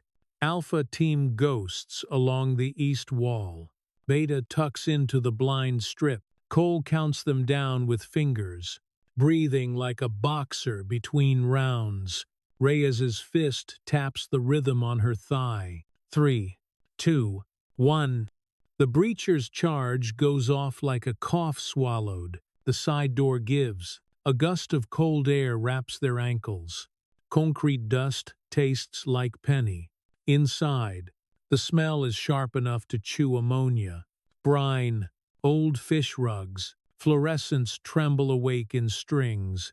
The first aisle is racks of plastic-wrapped pallets. The second is racks of metal crates with nothing written on them. The third is air and echo. FBI. Reyes calls, voice flattened by the high ceiling. Hands. Now, two men in work jackets look up like day laborers who know the day ended years ago. They lift their hands and show their empty mouths. One runs anyway. He gets 4 steps. Cole's shoulder puts him into a stack. Boxes teeter, slap down, burst into a spill of packaged gloves. Secure, Cole says. They clear the office, a chipped desk, a coffee mug with a chipped lip, a calendar that stopped in May. The DVR hums in a locked cage the size of a closet. The tech on the team cracks the padlock with a tool that looks like a doctor's joke. He yanks cords and feeds the right blocker like a hungry patient. 2 minutes, he says. Reyes nods once. Forklift lane. They find the hatch because Dana said they would. On the concrete, a rectangle of paint, a shade less honest than the rest. Anchor bolts at the corners. Scuffs from heavy tires that don't obey paint. Get me 2 jack bars, Reyes says. They work the edges. The plate lifts slow. Reluctant, cold air breathes up from below, damp as a cellar kept for secrets. A whisper of voices rides it. Stop, Reyes says. They listen. A hum of a portable freezer. A radio low, shoelaces, scuffing cement. Someone coughs like they don't have water. Beta holds here, Reyes says. Alpha goes down. Quiet. Cole goes first. Marcus goes second because he can't make himself third. The subfloor corridor is narrower. Walls insulated with dented panels that reflect their breath like ghosts. At the end, a steel door with a keypad. The keypad oily with use. Cole fishes a latex glove from his pocket and stretches it over his hand. He presses numbers by their shine. A green light. The bolt withdraws with a tired sound. Inside, a room built to look temporary and fail at it. Curtains on wire, thin mattresses, metal chairs, a plastic bin with hair ties, and a comb. The shape of people makes the air change even before you see them. 2 women sit up fast, eyes wide, hands gripping blankets. A third steps forward like she was waiting. Her arm in a cheap sling, her mouth already forming the question that breaks men. Where's my girl? She says. No tears. The tear ducts built a dam days ago and left. Marcus's chest tightens, air thin. The room narrows to her face, the courageous economy in it. She's safe, he says. His voice sounds like another man's. He promise she is safe. Her hand goes to her throat like she's checking if the voice can get out of it again. Say her name. He does. Quiet. The sound unhooks something in her shoulders. She sags against the chair with a small laugh that is not a laugh at all. We're getting you out, Reyes says. She's in the middle of the room already, counting beds, counting stools, counting risk. Stay low, hands on the person in front of you. If anyone tells you to stop, the movement hits from behind like a door slammed on a hand. Alarms, a shout in the corridor. The forklift above coughs to life and drops with a slam that vibrates dust from the angles. The hatch slams shut. The bolt drops like a gavel. Contact east. The radio spits. 3 individuals. 1 armed. 1. Static salt sprays the rest. Cole is moving before the noise ends. He's at the door with his shoulder, testing steel with bone, counting the give, back stare. The tech says, there's always a back. Not if they built it to keep people, Reyes says. Her eyes scan the ceiling, the vents, the old conduit lines. Marcus feels the bead move in his pocket. He closes his palm on the envelope like it could be a key. The pink circle does not object. A kick reverbs through the door. A voice behind it laughs like someone who wants you to think he finds this fun. Wolf. Cole murmurs. 3 minutes, Reyes says to no one and everyone. We make 3 minutes into a life. She drags a metal rack into place. The women shoulder it without being told it won't stop a man. It will slow an angle. Cole plants himself by the hinge, gun up, mind busy. He breathes once, twice, sets his jaw. The door opens a fraction enough to show a sliver of a forearm with teeth inked down the tendons. A hand snakes in to grab the rack. Cole steps and fires one shot through the meat of the forearm and watches the hand recoil like it learned flame. A curse on the other side is ugly with surprise. 2 minutes. The text says, he's whispering to the clone drive like a priest, whispering to a machine god. Give me your zeros. Baby. Above. Something heavy drag. The forklift engine growls, gets closer. Then, blessed. Animal dumb luck. A cough. A sputter. The engine dies. The silence after is as loud as any siren. Fuel cut. Someone on Beta breathes into the net. Thanks. God or Dana. Both. Reyes says. She does the thing she's not supposed to do. She hands her sidearm to Marcus. Point. Don't wave. She says. If an elbow comes through, make it regret the day it learned hinge. You're serious, he says. Very. She says, and turns for the vent with a folding knife between her teeth and a coil of wire in her hand. She climbs like she practiced it in a room with no gravity. She pops the grill, feeds the wire up through the dark, finds purchase on an honest pipe. She makes a loop and a prayer and pulls. Metal complains. The bolt on the hatch above feels pressure from a place it forgot it had. Beta reads the flex and heaves. The door at their backs blasts open an inch, and a shoulder tries to be more than a shoulder. Marcus does what she said. He aims for hinge. The gun kicks into his palm, loud in a small room, louder in the head. An elbow screams. The elbow leaves them alone. The hatch above lifts 3 inches, then 5. Cold bay air drops in, and with it, a smell of wet iron and seagull and relief you can taste. Up. Reyes says she is already moving the women with a traffic cop's economy. 1. 2. The woman with the sling looks back at Marcus. You said she's safe, she says, as if confirming the terms of a contract she's choosing to sign with her feet. She is, he says, and he doesn't care if the room hears the break in his voice. They feed them up one by one like offerings through a small sky. Beta hoes, grunts, curses, blesses. The last foot clears. Reyes looks at Marcus and Cole. No words. Decision is a muscle. You first, Cole tells him. Not a chance. Marcus says. Now. Reyes snaps. And for a moment he is a boy obeying a teacher who saved him once. He goes. The hatch edge bites his vest. Hands pull him into light, the color of old ice. Wind hits his face. He is up. He turns and reaches for Reyes, and their fingers touch. And then the shot snaps like a snapped wire, and the world tilts short.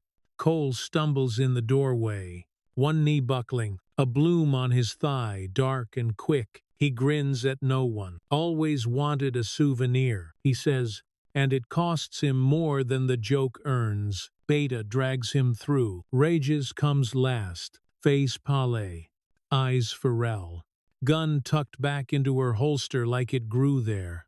The hatch slams. Someone throws a chain like a legend. The forklift wheezes and dies again. Sirens flirt with the wind, and then commit.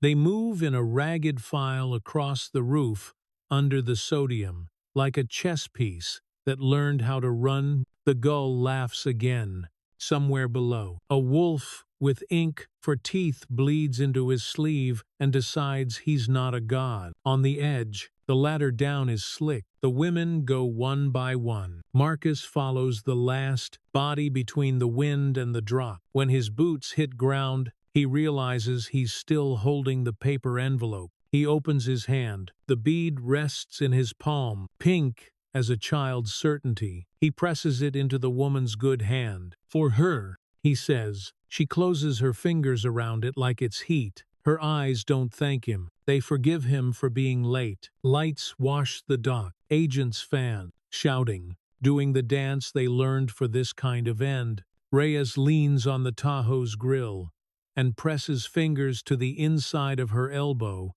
until the world obeys again. Dana is there, coat unbuttoned, hair released. She doesn't ask questions.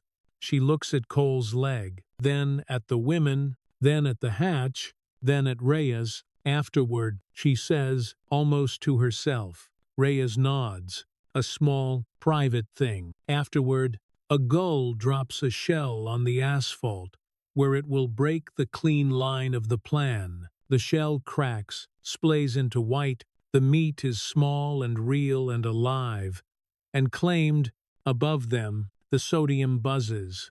Below, somewhere in the dark rooms, the DVR spins and records the empty. The hospital corridors smell like antiseptic and lemon, a clean that tries too hard. Fluorescents hum overhead. Vending machines blink like bored sentries along the wall. Cole sleeps in a narrow bed with rails, a sheet pulled to his waist, one leg swaddled in white. He snores once and stops, breath hitching.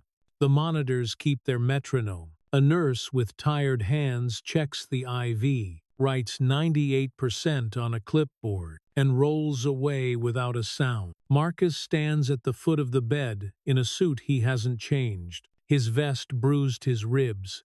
The bruise argues with his posture. In his pocket, the small paper envelope still rides like ballast. He doesn't touch it. Not yet. Reyes appears in the doorway with a plastic tote pressed to her ribs. She nods at the chair. Sit, she says. Pretending you're made of wire won't make you lighter. He sits. The vinyl sighs under him. How is he? Lucky, she says, which is another word for the surgeon being better than the bullet. She sets the tote on the tray table and flips the lid. Chain of custody. As promised. Inside, 3 clear bags with white labels and black ink. In the first, a DVR, its case scuffed and warm-fingered. In the second, a phone with a cracked screen. Last, notification frozen. 2:01, 12 a.m. unknown. In the third, a piece of concrete with a smear of dark red varnish to it. Reyes taps the bag corners until they align like picture frames. Videos cloned through a write blocker, signed by Tech2 and me. Phone sealed in a Faraday sleeve on scene. Logged at 0209 hours. That chip of floor is from the sublevel. Blood type O positive. If it matches Mr. Wolf's DMV, I'll call him by name. Marcus watches her initial the seals. The Sharpie squeaks a little. Evidence becomes evidence when it's written down. Where are they? He asks. Safe. She keeps her eyes on the labels. The women are with victim services. She clears her throat, self-corrects. The mother you promised is in triage on 7. Social workers with her. She hasn't stopped looking at the door. He nods. Gratitude. Making a bruise of its own. Dana comes in like a draft. Coat open. Hair down. Cheeks pink from the wind. She stops when she sees Cole asleep, and the joke she had loaded never leaves her mouth. Press room downstairs is a meat grinder, she says softly. Dover gave them his frowny face. He's deeply concerned and proud of our brave men and women. He didn't say your name. That part's coming in the op-ed. Let him write. Reyes says. He's spelling his own epitaph. Dana pulls a folded page from her pocket and slides it to Marcus. He's also filed an ethics complaint with your board, she says without flourish. Claims you compromised fiduciary responsibilities by interfering with a criminal investigation and exposing the company to reputational harm. He sued the SEC for sport.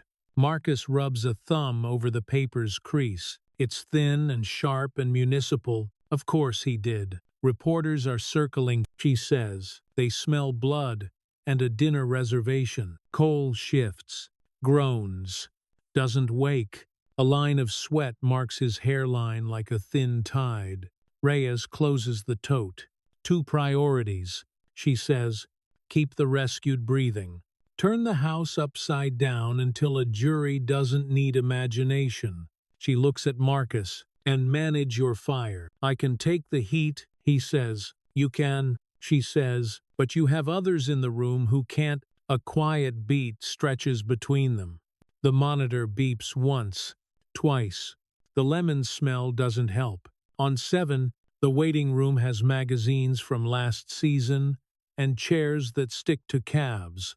A social worker with a sunflower lanyard meets Marcus halfway. She asked if a man with a kind voice would come. The worker says, I told her that's a rare sighting around here.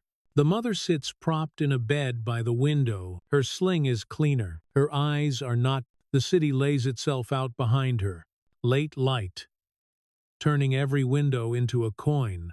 Hey, Marcus says. She watches his mouth for a second, as if calibrating. You said she was safe. She is, he says. And the relief that moves through her is a slow tide, not a switch. It leaves wreckage and space in equal measure. She nods toward the plastic bedside drawer. They put my things there, all the nothing they let me keep. Her voice is hoarse around the humor. I have a question. He waits. Does safe mean forever? She asks. No tears. Just math. It means now, he says. And now.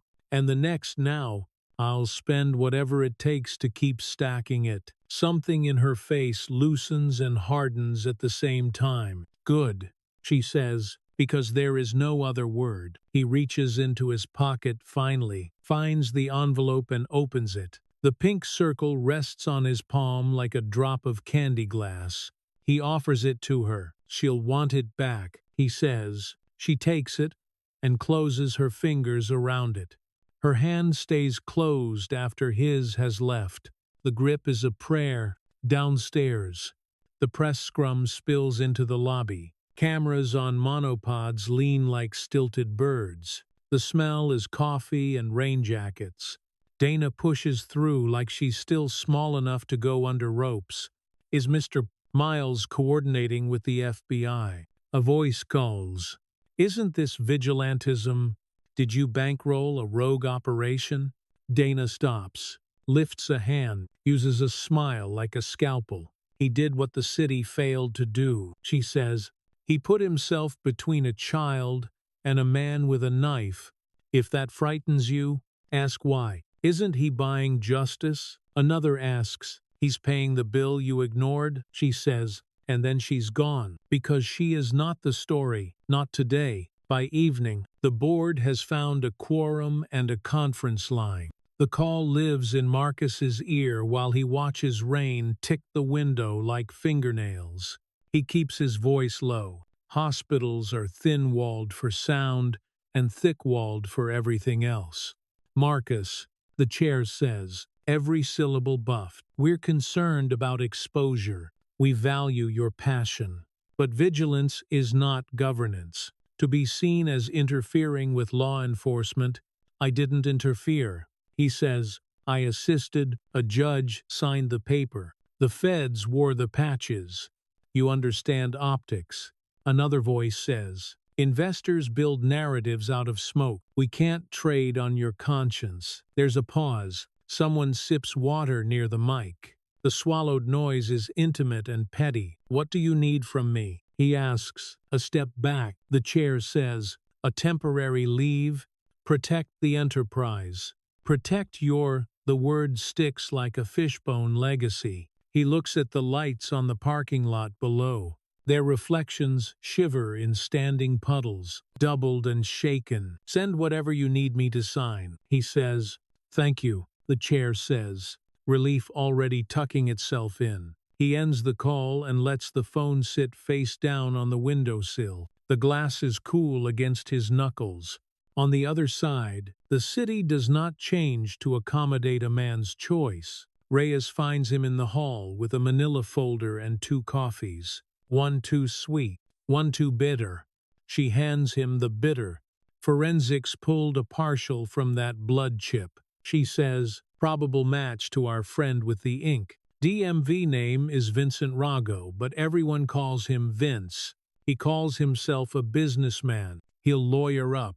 He'll bleach his hands in public. He'll blame a contractor. Mistakes are habits. Marcus says, we make him repeat his. We will. She says, but there's a leak. Someone told Dover about the subfloor variance. He tried to brand it as innovative use of industrial space before the story was ours. I need your gray friend to decide what color she is. Dana answers her phone on the second ring.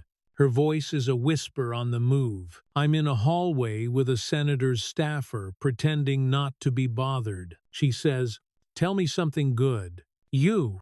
First, Reyes says. Dana sighs into the mouthpiece. The sound fogs the conversation for a second. Dover's PAC has payments to a consulting firm that shares a tax ID with a shell that insured the warehouse. That's sloppy. Sloppy means hubris or speed. Either way, there's light. Put it on paper. Reyes says, give me until morning. Dana says, I still enjoy sleeping in my own apartment. While it lasts, Reyes says. They end the call. The quiet hums. The lemon tries again. At midnight, Marcus goes to the roof for air. The rain has thinned to mist, a fine grit that slicks hair and lashes. He leans on the low wall and watches the red pulse on the horizon where the port cranes blink like tall metronomes. A shadow moves at the edge of his vision. He turns fast. It's only a janitor wheeling a bin, wearing headphones, mouthing a song. No one else gets to hear. The wheels squeak. A rubber chirp. The bin lid thumps once and settles. His phone buzzes. A text from an unknown number. You should have stayed out. He stares at the characters until they stop being letters. There's no punctuation, no flourish. Flat threat. Cheap paper. He forwards it to Reyes. She replies with a single dot. Wait. When he returns to 7, the sunflower lanyard social worker has fallen asleep in a chair. Mouth open, a pamphlet like a small blanket on her lap. The mother is awake, looking at the door again. Not afraid now. Ready. I have a favor, she says as he steps in. When this is over, if it's ever over, teach her not to look back at a door. He sits in the chair by the bed. The vinyl sighs. His hand, without thinking, moves like a father's, to straighten the blanket, to retuck a corner. I'll try, he says. He means it like a vow and a warning. At 2 a.m., Dana sends a photo. It's a scan of a ledger page. Angle on a disc light. Coffee ring kissing the margin. 3 lines circled in red. A shell. A PAC. A payment labeled Facilities Risk. Underneath, a tiny note. He insured the secrets. The trap closes by itself because the man who said it wanted to brag on his taxes. Self-destruction wears a suit. Reyes texts back one word. Good. In the window, the city stalls between night and more night. The reflection lays a faint double over the room, his face transparent, and the mother's hand still closed around the bead. Somewhere down the hall, a laugh slips loose, and then is shushed. The monitor goes on with its tiny, stubborn beat. The lemon fades. The antiseptic stays. The humming never stops.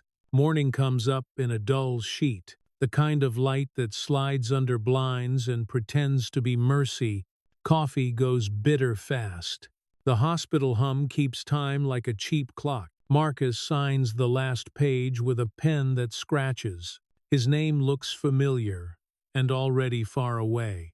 Reyes watches from the corner by the window, arms folded, one shoulder pressed to glass. You sure? She asks. I'm done letting men like Dover rent my conscience. He says, They can have the chair. They don't get the spine. He sets the pen down and doesn't look at it again. The signature is a small loss. Dressed as paperwork, Reyes slips a sealed envelope across the table. Judge Sue approved 2 warrants at 0617. One for a storage unit with the same shell that held the policy. The other for a lake house Dover forgot to disclose. We roll in 90 minutes. Chain of custody starts at the door. He nods. The words are cold tools. They feel good in the hand. Dana appears with a paper bag that smells like sesame and heat. She digs out a steamed bun and tosses it to him. Eat, she says. You can't fight a hydra on an empty stomach. He catches it and holds it like evidence. What about press? They'll chase the first siren, she says. I'll feed them the second. They move. The elevator stitches floors together as if they were decisions. In the lobby, a TV clings to the wall. Sound off. Captions wrong. A senator's mouth talking about community, while the scroll below mentions indictments like weather. The lemon smell has been replaced by coffee and wet coats. It doesn't help either. The first warrant plays out in a storage facility near the freeway. Row after row of red doors with numbers like motel rooms. The manager's keys jingle like a nervous habit. He signs the consent with shaking block letters. Reyes puts on gloves, nods to the videographer, and breaks the seal. Inside, bankers' boxes with labels typed and square. A safe the size of a microwave. A humidifier humming under a workbench. Her team films everything. Evidence becomes evidence. When a lens watches it turn, Marcus stands back, hands behind him, and tastes metal. The air is dry and smells like cardboard in winter. Reyes cracks the safe with a stutter driller. It bucks once, then relents. She calls the numbers out as she lifts the lid. Ledger, external drive, passport, cash. The ledger is the same hand as the scan Dana sent lean, fast. Too proud of straight lines, Reyes slides it into a clear bag, swabs the inside of the safe for touch DNA, marks the time with her voice. No speeches, just process. The second warrant is an hour north at a lake under low sky. Reads like wire hair along the shore. The house is all glass and white decks. A rich man's interpretation of solitude. There's a canoe turned upside down and a grill still dusty with seasoning salt. A heron watches from the shallows with the bored patience of a god. Dover opens the door wearing a sweater and a smirk. His hair is perfect. His breath smells like mint tea and something expensive. Agent, he says, if you wanted a fundraiser, you could have called first. Reyes holds the paper at chest height. Federal warrant, she says. You know the drill. Keep your hands visible. We'll be gentle with anything that isn't contraband. He steps aside like a host. Careful with the rug, he says. It's an antique. Dana's car stops at the base of the drive. She doesn't come up. She stays in the road and points her phone at the house exactly once. Then she looks away. She's not here for that shot. She's here for the next one. Inside, the house smells like cedar and cold stone. A sound system hides itself in the ceiling, letting piano music fall without visible source. Reyes's team fans out.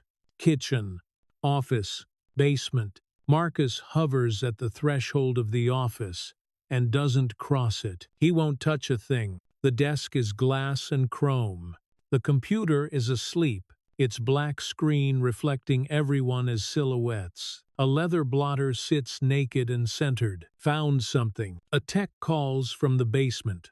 His voice carries up and along the stairwell like a rumor. They go down. The basement is not a basement. Not in the American sense. It's a gallery with climate control and dimmable track lights. Along one wall, steel cabinets wait with magnetic locks.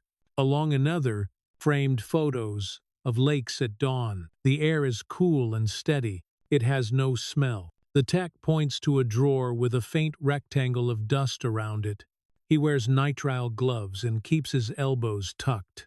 Reyes nods. He opens it with a thin bar and a breath he doesn't realize he's holding. Inside, a portfolio case, hard-sided, legal-sized, bound with a leather strap. Reyes slides it out with 2 fingers and lays it on a clean tarp. She undoes the strap and opens the lid like a book.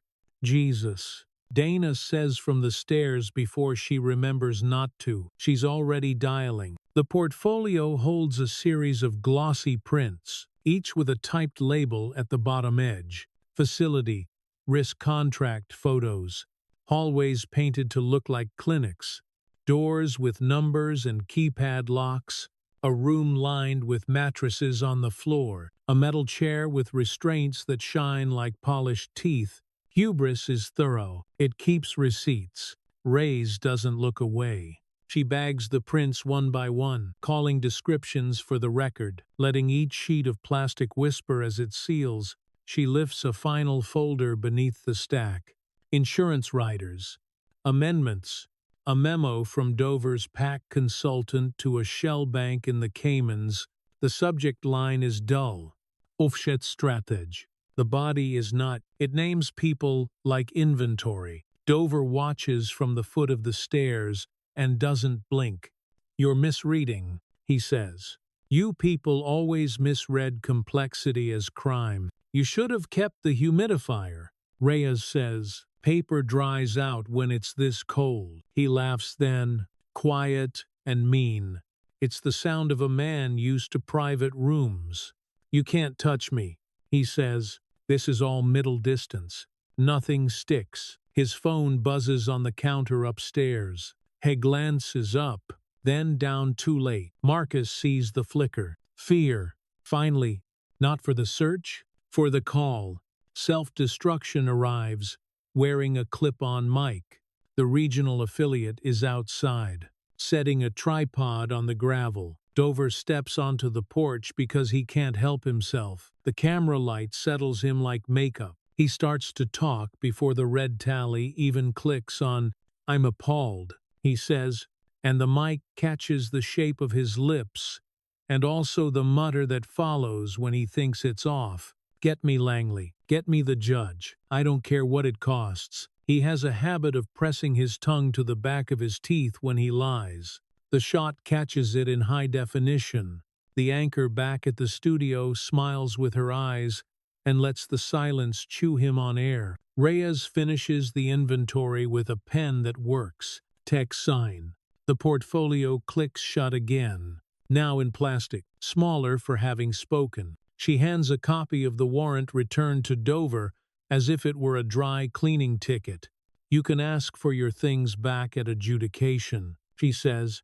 The clerk likes blue ink. He stares, finally aware that the world has sides and he built on the wrong one. On the drive back, rain starts as mist and then sharpens. Wipers thrum. Marcus watches trees smear and then reassemble after the blade passes. It's not enough, he says. It's never enough, Reyes says, but it's the law. We build cases like bridges, steel, not hope. He'll walk across to the arraignment, thinking it's still his. Dana checks her phone and snorts. He's calling it entrapment, she says. He thinks a warrant is a prank. The courthouse smells like old paper and sweat kept polite.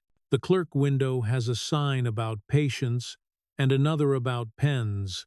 Reyes files the returns. Dana peels off toward a bank of payphones and dials a number she memorized because she didn't trust her contacts list. A young woman meets her on the marble step. She wears a staff badge face down and a coat she'll never wear again. Her hands are bare. They shake anyway. I can't do it anymore, she says. He thinks cruelty is management. Dana's voice is a blanket pulled up to the chin. Are you ready on the record? She asks. The woman looks past her at the column and the sky beyond it. I'm ready to stop hearing myself not speak, she says. They sit on the cold step.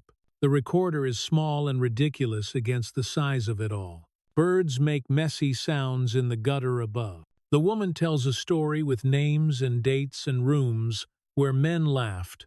Dana asks 3 questions. She doesn't ask the one that would let the woman cry. Back upstairs, Marcus waits in a hallway that smells like toner and cold steel. A marshal walks by with a roll of ankle monitors like a black wreath.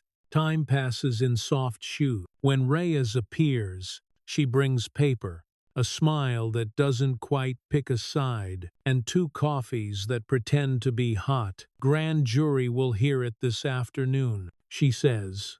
He'll get his morning on the steps and his afternoon in front of a clerk. We'll take the recess when it's over. Marcus leans against the wall. The paint is new. The wall is not. I'm not going to that step, he says.